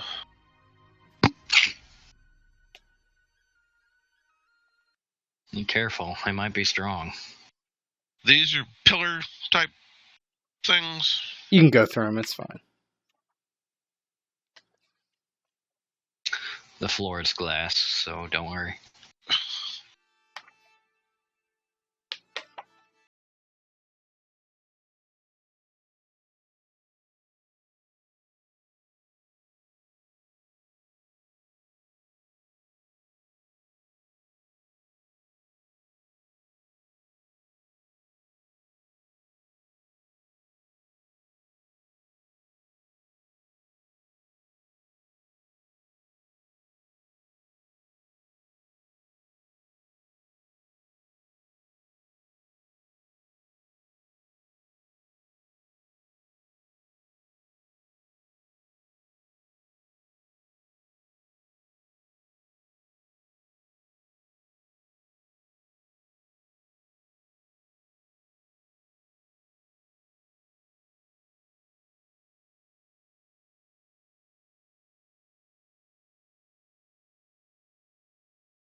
That is a pretty good roll. So that's Quite a good roll. 2 degrees of success. What's your damage? Alright. Malcolm is a 4 with the longsword. Disregard this. This is a test. So Face. I did say disregard this, by the way. yeah, I know. No, that was your attack. Oh, but there's a +1 because Talia gave Malcolm a fancy sword. Oh, did he? Did she? Yes, she did. Cool. Okay. So that's So 17, don't know if that makes a difference or not. It absolutely does. Actually, that's 3 degrees of success instead of 2. Oh, God fucking Christ, he's gonna... So damage of 4, you said? Yep. So that's 12 minus 3, which would take him to 9, which is not good. So he's gonna take a wound. So he takes a wound. Okay. So you can describe your attack real quick. Malcolm just runs forward, sees the hated Roland there, runs him through the belly with his longsword. Okay, so he takes it in the stomach and kind of backs out before he can push it all the way through, and he takes his offhand and puts it over his stomach, and it's covered in blood, sort of thing. So immediately after, the Silent Sister moves down and attacks Malcolm.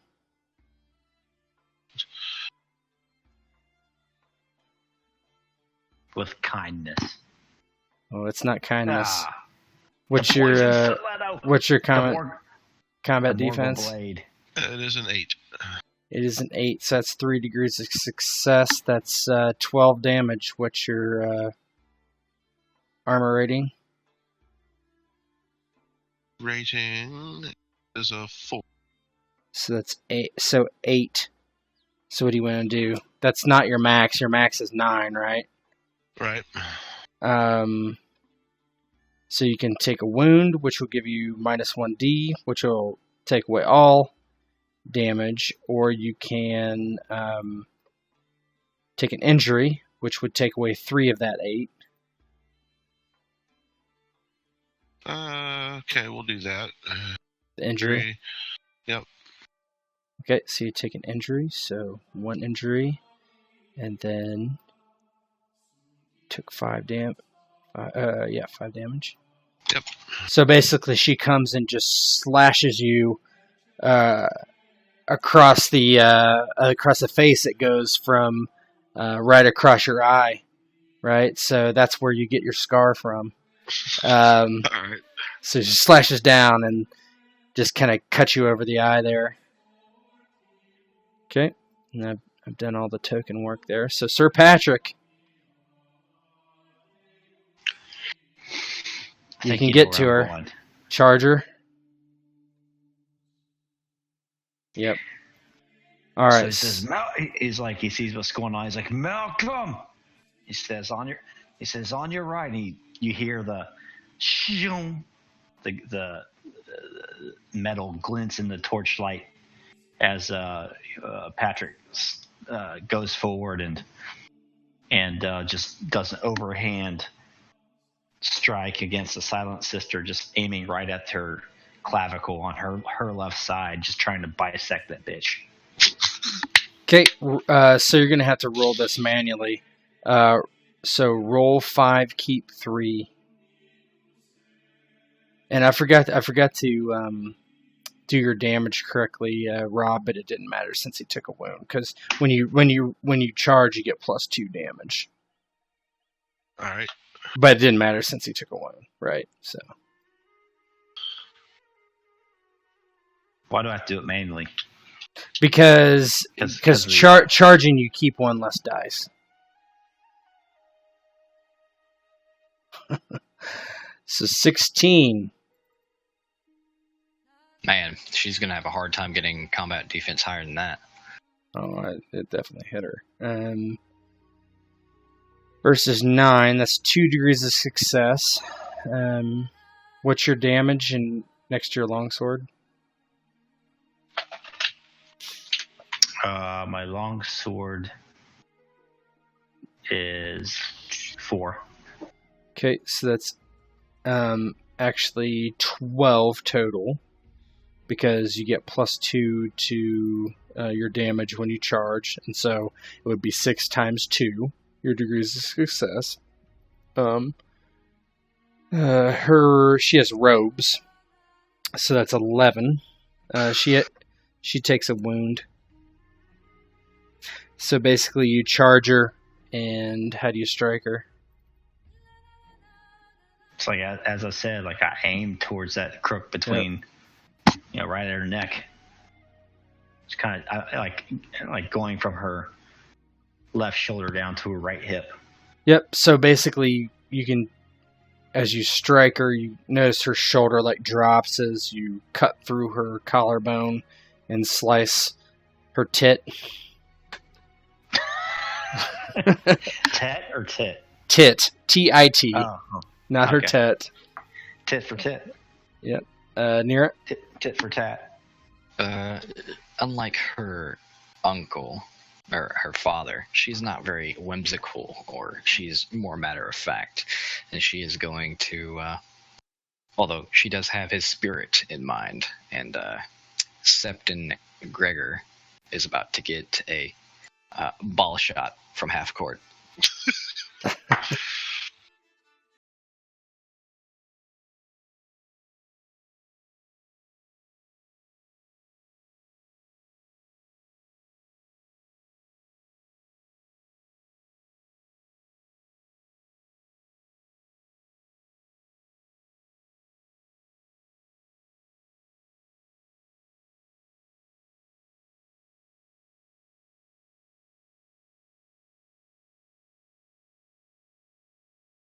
It's 3 degrees of success. Damage on that hunting bow is 4 damage, so 12. 12. He has no armor. He takes a wound. So you shoot him in the crotch. Right above his it's not obviously a ball shot. It's it's right in the where your bladder would be. Vein. Right where your bladder would be, just right. It's and she just kind of goes, I missed. So he's having bad gas pains. He ate fondue. That would be like me. If I ate fondue, that's what it felt like. Ted is lactose intolerant. Big time. Okay.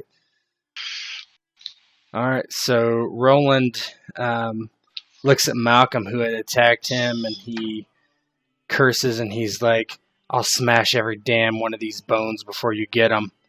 And he is going to attack. Let me see what I did do here. So just go with that. Who's the most? Is Malcolm the most tankish of us? I believe so. You have the most hit points for sure. Yeah. I am fucking squishy as shit. I'm pretty sure that missed, right, Malcolm? Yeah. Yeah, Right. combat defense is 9. Yeah. Yes. Sorry, 8. And you have your left-hand dagger. Is that Yeah, that's right. Is it actually incorporated? If you look at your character sheet, is there a +2 in that spot for it? No, there's not. So let's add it just to make it easy. So you actually have 10. Okay. So he has his flail, and he grabs it from next to him, swings, and you kind of dodge to the side, and it slams into the floor and breaks a couple boards. All right, the guards go. This one moves down and attacks Malcolm.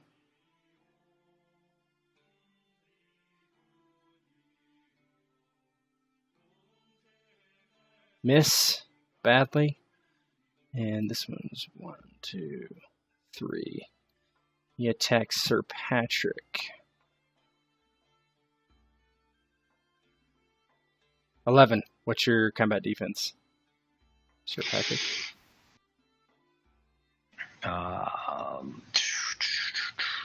Combat defense 6, so I bet you have a shield, which is not added in there, so it should be 8. So that is 1 degree of success, and he does, I think, 4 damage. What's your armor rating? armor rating 5. So basically, he swings and it bounces off your armor.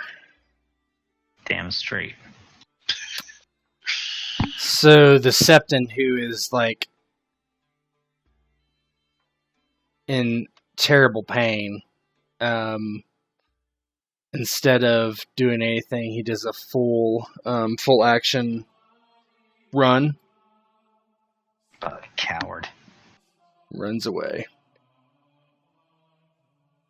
screaming as he had bad gas pains. Patrick Oh, shoots dude. like Dude, a I've been, scorpion thing after him. Get over here! I've had those days. I'll tell you what. Oh fuck! I wasn't joking about the fondue. After we stop recording, I'll tell you all about it. Man, I don't really care. But I don't care. Malcolm. Well, our viewers might, but Oh, I'm sorry. Yep. So, yeah, Malcolm is going to go ahead and attack Roland. Yep. Finish him.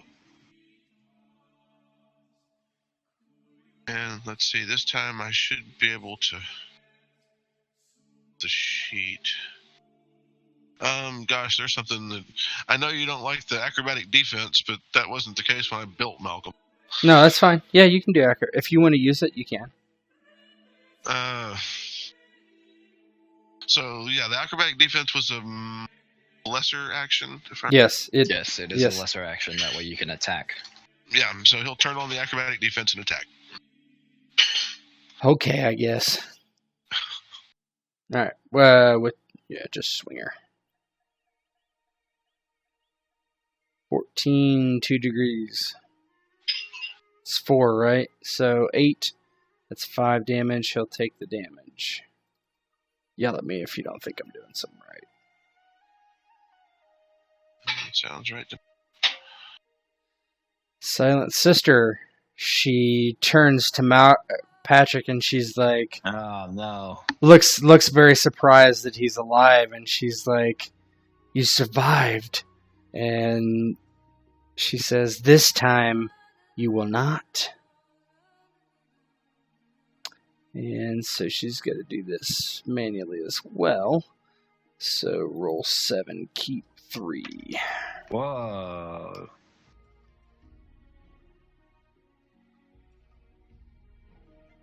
And she's going to aim. Can't do that in this system. So she's rolling 7 and keeping 3, mind you. She keeps 3 dice. Yeah. Well, she typically would keep 4, but she has a wound. 16. What's your combat defense? It's like 8, right? Yeah, 8. 2 degrees of success, 4 damage, so that's 8 and minus 5, so you take 3 damage. I don't suggest taking an injury or wound. Yep. I'll change it up. I gotcha. So she slices your arm. I got it. Yeah, I'm doing them all. Okay. That's fine. She slices your arm, and luckily, when you first were stabbed, you felt like a burning sensation. You don't feel that this time, as she hasn't had time to coat her blade with poison, apparently. And it's your turn to counterattack. Well, I'm going right at her. So, I have this gimp on my right who kind of bounced off of me. I kind of like throw out my elbow, kind of push him away, and my blade has just come through the Silent Sister's neck, and kind of in retort, I feel this stab against me. So now I'm bringing it up on her right side, and again, just trying to slash right across her chest, like through her clavicle. Okay. Take out both arms.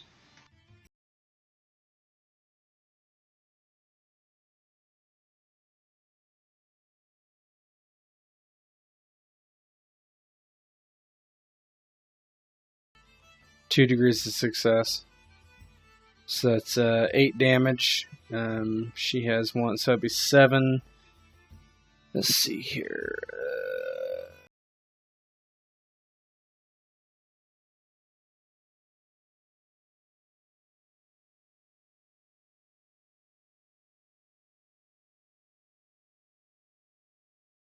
So you carve her up a little bit, and she kind of like staggers and is kind of in disbelief that this is happening to her. Nira? Un momento, and she is going to fire at... there isn't any penalties for shooting in a melee, is there? No. But if you shoot Roland or the Silent Sisters, I mean, it's so obvious that... Yeah, it's obvious. I might give you a penalty if... I might give them cover. So I would give them... I would give them plus 5. Plus 5 combat defense. Yeah, if you moved way to the left or way to the right, I would let you get it at an angle. Yeah, you can aim back here too, you know. Oh, I didn't aim last time. Yeah, well, you didn't. I will aim this time, and I should have aimed. I will fire at opponent to the left of Malcolm. Good. Yeah, I agree. I think that these sheets are they're okay, but they're not the greatest. Okay, so 18 to the guy on the left, right? Mm-hmm. Damn, you are a sniper. 3 degrees. Yeah, that's 12. That's 12 damage.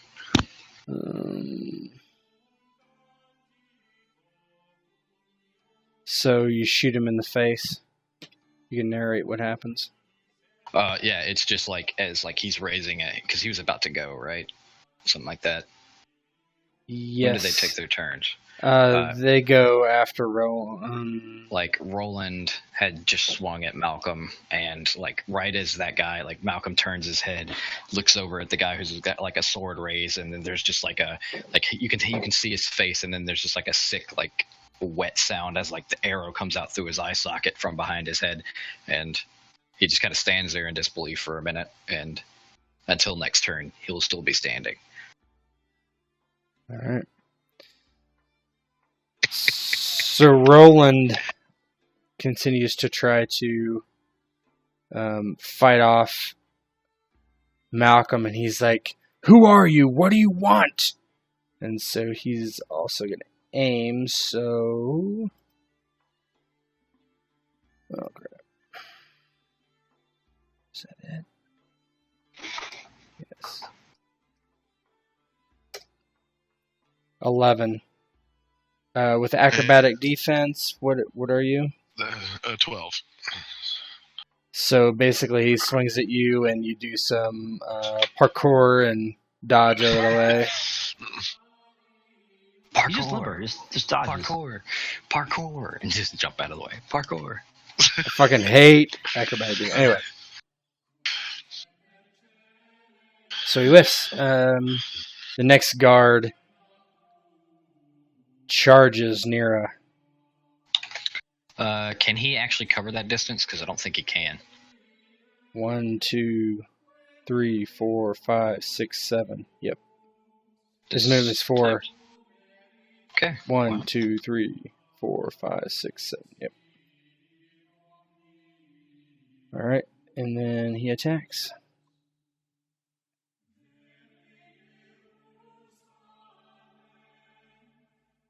$13. My combat defense is 10. 1 degree of success, 4 damage. What's your armor? It's 1. 4 damage. I'll just 3. take the 3, I think. Yeah, I think. that's what I would do. Yeah. Yep. So he basically charges you and swings, and you dodge and just take a cut on the shoulder. Malcolm? Alright, well, we're going to go for essentially the same as last time. Defense and attack. Okay.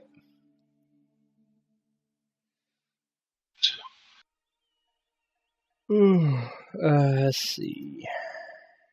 Don't Two- act so enthused, Tet. Yeah, low energy. 12 degrees. Or, I'm sorry, 12 degrees. Holy shit. 2 degrees of success. 4 damage. 8. She didn't picking up the +1 for the. Oh, so whatever. 7. Oh, yeah. Shit, that's 3. 3.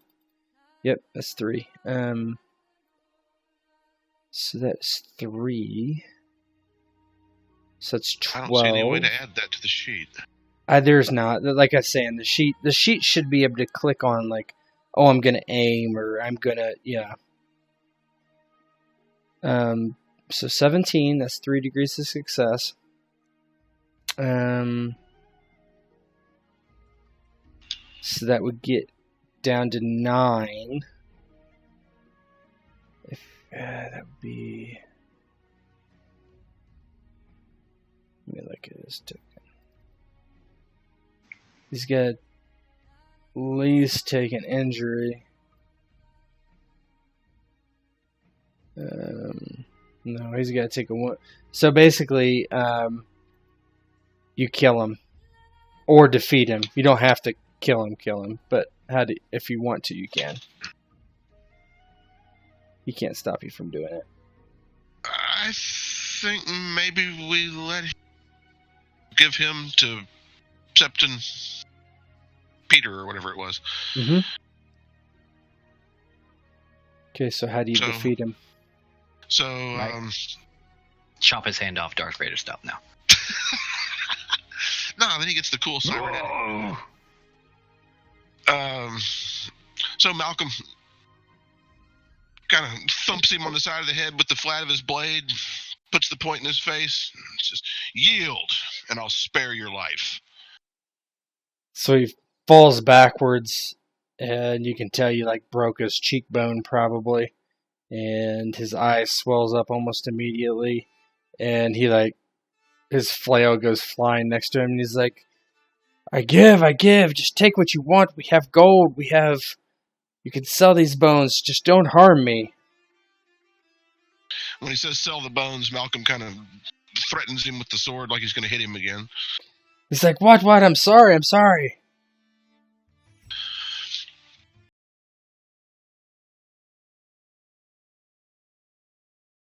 So yeah, he's out. How do I put an X through one of these dudes? You click the token and click the token, and then there's a little like eyeglass thing. Oh yeah, that thing. Gotcha. So as they're fighting, Patric is like, saying, tell him to call his bitch off. No harm will come to her.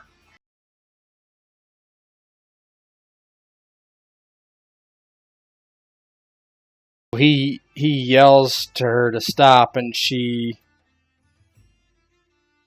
laughs, and she's like, I'm no one's bitch. Breaking the tenets, obviously, of being a silent sister, which she did.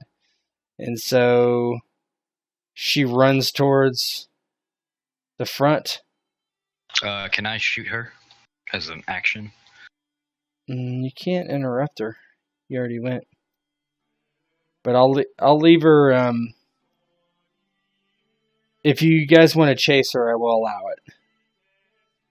But she's basically off screen. But if you want to chase her, that's fine. Sir Vengeance is Yeah, it's Sir Patric. Will he try to chase her down for vengeance?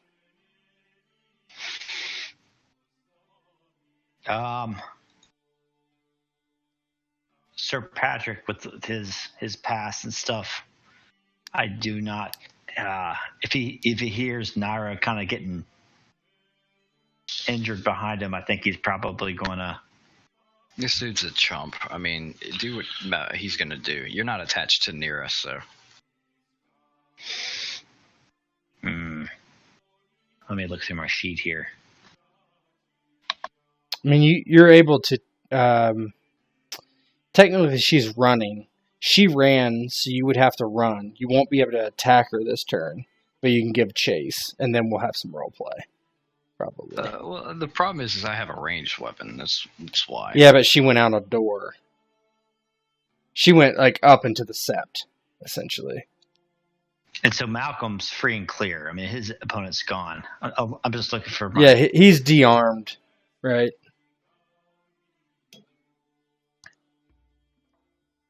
Yeah, he's pissed. He's going to go after her. Okay, so you run after her. So you can drag your token over next to her. She's running, you have to run. You can't attack this turn. Yep. Alright, Nira. I'm trying to look through the rules and see if there's anything about me just stepping backwards and firing a bow in this guy's face. There's not. You can move and shoot. It's no problem. Yeah, she's just gonna... You can shoot from there if you want, but that wouldn't be strategically the best unless you wanted to aim. Actually, you know what? This guy just gave me 3 points of damage, so he grazed my cut my shoulder. I think she just kind of uses that to sidestep out of the way. She takes a full action aim as he's readying himself into his face. So aim shoot. So go ahead and give yourself an extra bonus die. And then did you just click up your? Yeah, it's on it. Yeah, two hit. So basically, he's dead.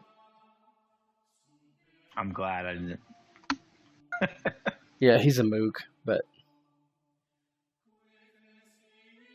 All right, so Nira shoots this guy dead. Point blank range. And there was much rejoicing. Yay! Yeah. She just has the bow drawn and she's pointing it at Roland, and she says, "Which one is Hilwood's?" He's like, Hilwood's? He's like, I don't even remember. I'd have to look in the ledger. Which one is Hilwood's? Malcolm grabs him by the ear, gives a little twist, and says, "Well, let's go get the ledger." And she, she'll look through the names and stuff like that. All right, before you guys do that, let's take care of these crazy kids, because this is gonna what you're doing is taking longer. So she's running. So what you guys? Let's do an athletics running test for both of Patric and the Silent Sister as she tries to run away. Now you can use a destiny point or give you extra bonus die, that sort of thing. I'll let you decide first. Let me see my athletics here. It's 4. Yeah, I probably need. No, it's 3. I'm sorry. Yeah, good. It's up to you. I feel like my stats were higher last game, Tet. That's that old age. I had more rings. Yeah, I'm twice River's age. It's awesome. No, yeah, I want to use. Okay, so roll 4d6, keep 3. Keep 3. Mm-hmm.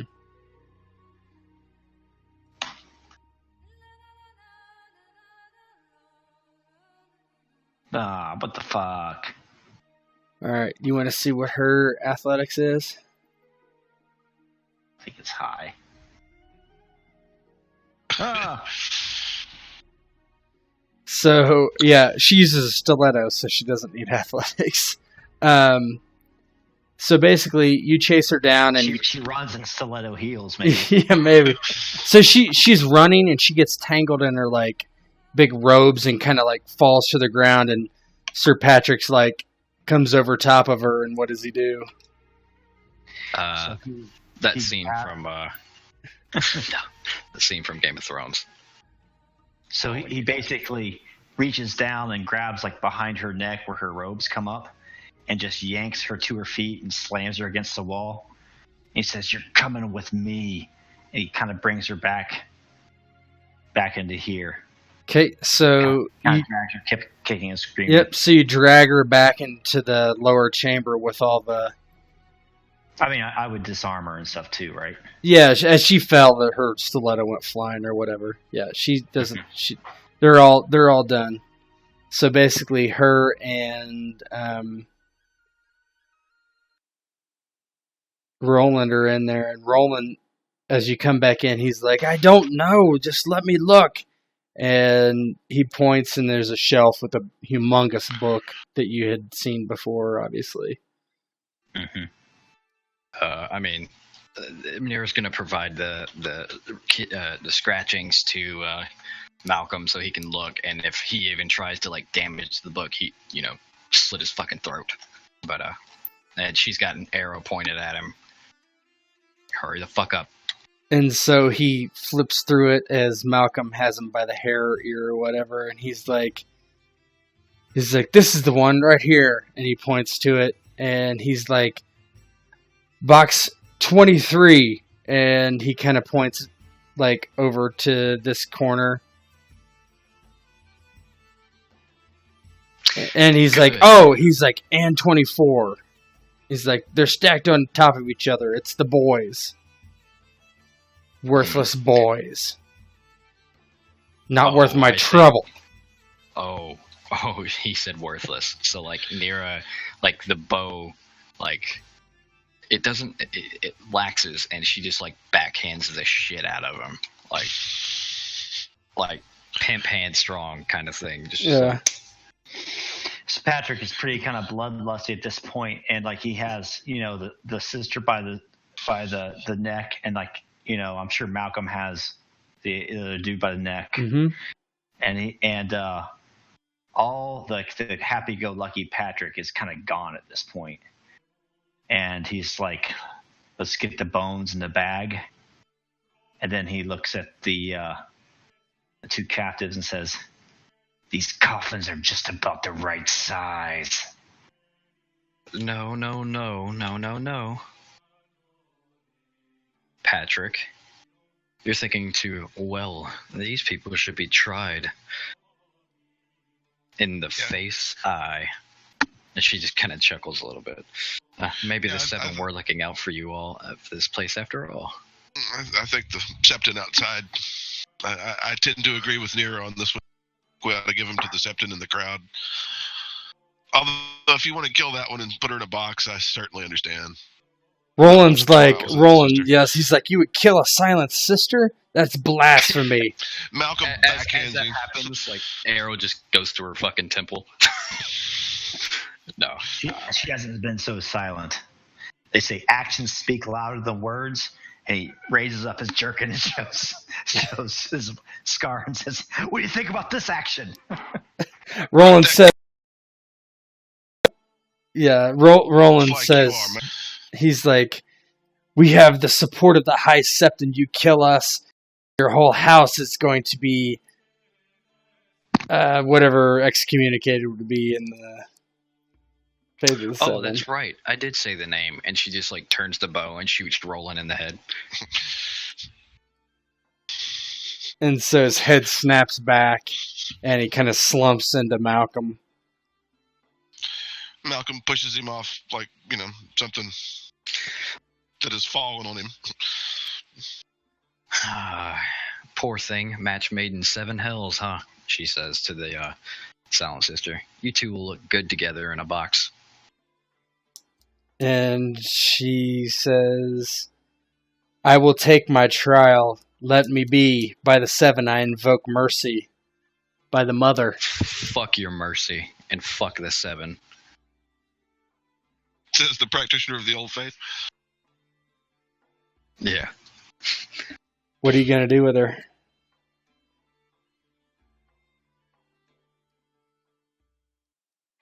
Bo? Jared? Did we lose him?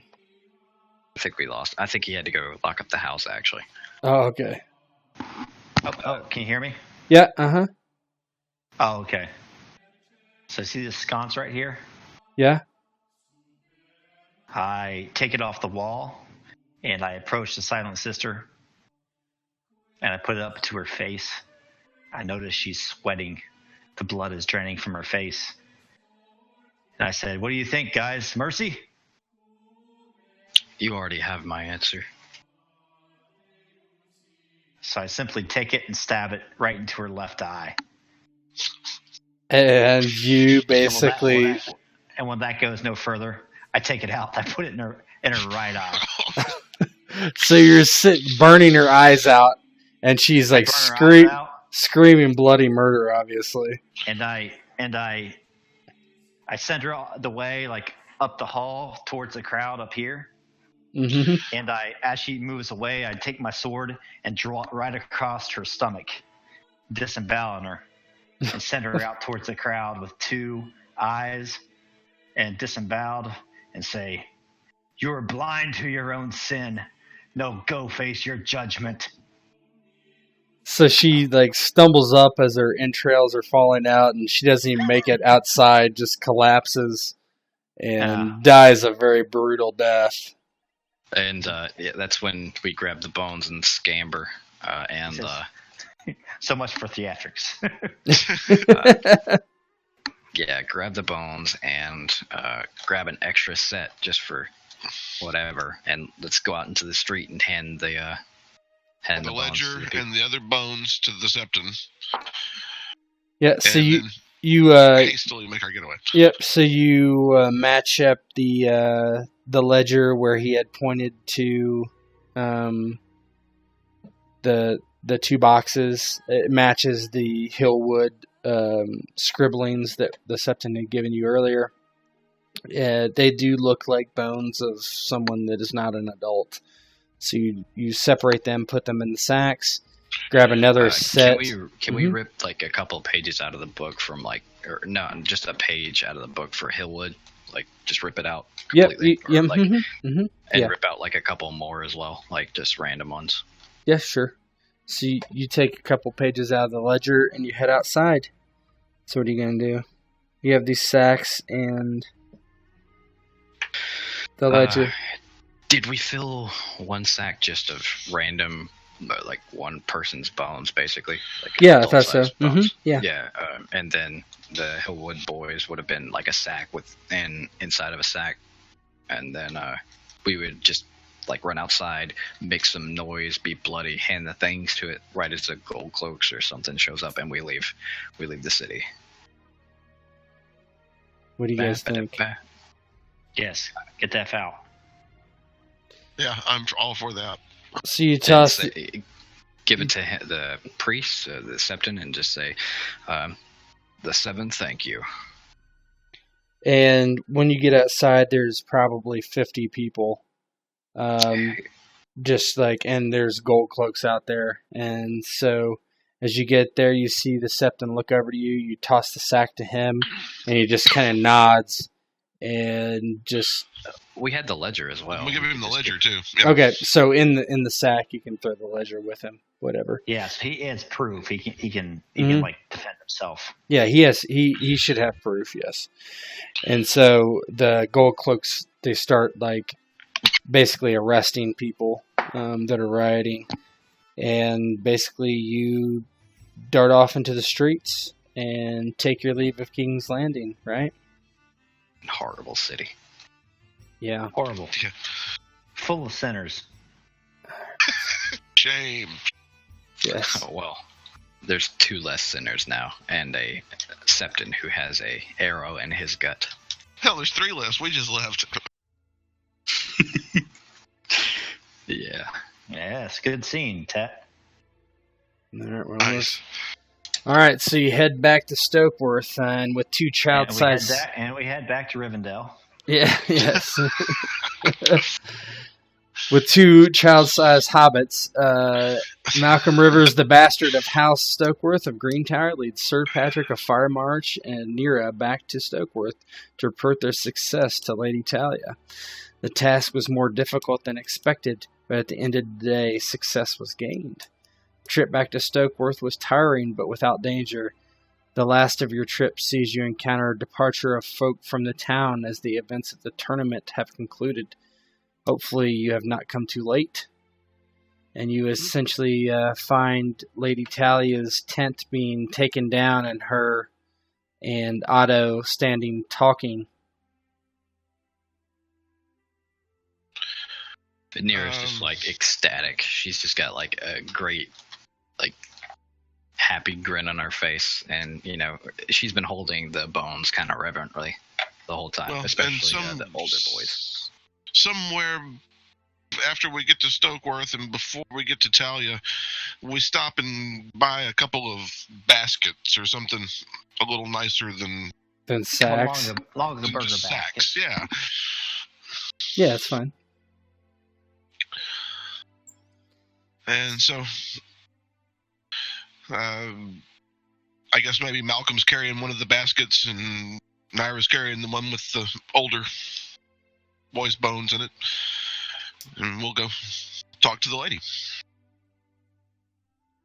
Okay, as you approach, she turns and kind of like very characteristic that Nira would know, and she like kind of almost jumps in place and like rushes forward, and she's like, I thought you weren't coming back. What happened? And she looks at kind of the baskets, and she kind of like puts her hand over her mouth.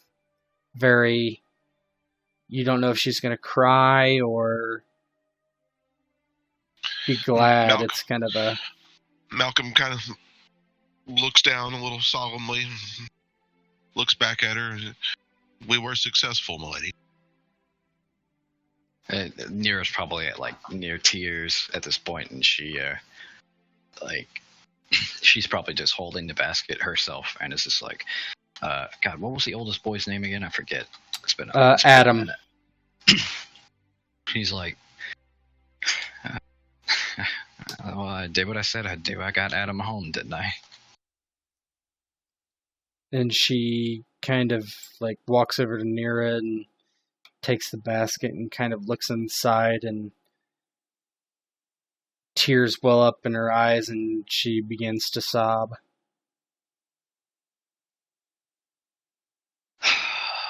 God. That's depressing. And after a few minutes, she like pulls away, and she's like, Otto, please have someone load these into the wagon for the trip home. Patric's kind of standing behind Malcolm and Nira. Mm-hmm. And kind of watches Talia's sorrow and just kind of her sobbing and stuff. And the normally happy-go-lucky Patric on the way back would have been a little bit more, a little forlorn. He's done some pretty reprehensible things, but he might feel kind of good about it. And he says, he asks Lady Talia, he says, would you like to know what happened to the people that betrayed your family? And Talia kind of looks off, and she's like, I'm assuming their bones won't get a proper burial. At least I hope that is the case. Well, like Nira just kind of like a teary-eyed smile. She just says, well, one of them had a way of it, courtesy of Sir Patric there. And she nods. He says, let's just say they'll no longer be blind to their wrongdoings. And she unknowingly kind of nods and she says, "The truth is, the real culprit has been dead for some time. The Mad King Ares killed these boys for no cause." And she takes a deep breath and she's like, I'm sorry, I do not feel well currently, but perhaps we should speak later. We're heading back to the lodge, and if you so wish, Sir Patric and Malcolm," and she kind of looks at you kind of sheepishly, and she says, "I would invite you as my guest to my home." So Malcolm's trying to court Talia, right? Yes. Okay, yeah. Unclear on the details. I forget. And so Malcolm, who is still holding the basket, by the way, gives her a bow. He would be honored to accompany her to the Hilwood lands. He's always wanted to see the lodge. And he insists on Otto showing him to the wagon so that he can put the basket there himself. And Patric, kind of returning to his happy-go-lucky self, who, like in the last session, tried to make Malcolm look really good, and just says, "And my lady," he says, "the scar, it only makes him look more handsome." Oh my god, not the time. She walks over and she like looks at the the scab of it, and she kind of puts her hand on it, and she's like, "I agree," and she leans in and gives him a big open mouth. Yes. Oh my god. This is where RPGs make me feel uncomfortable. Yes, I know.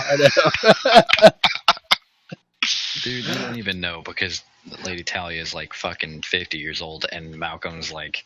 No, she's 40, and... I know. I was on Elendor. I know. Elendor, yes. That makes me what I was trying to avoid with fucking... So she's only got 15 years on Malcolm. See, here's the thing. This is what I was trying to avoid with Europa and fucking Ben, but like, yeah, this shit is awkward as fuck. So, yeah, all right. Make it as awkward as possible. Well, yeah, no, absolutely. Like the best way to do it, like if you're a reasonable human, just like screen wipe. Okay, here's what happened. Yep. And that's it, and that's the end. Yeah, good session, Ted. I enjoyed it. Yeah, nice. Yeah, it was. It's interesting.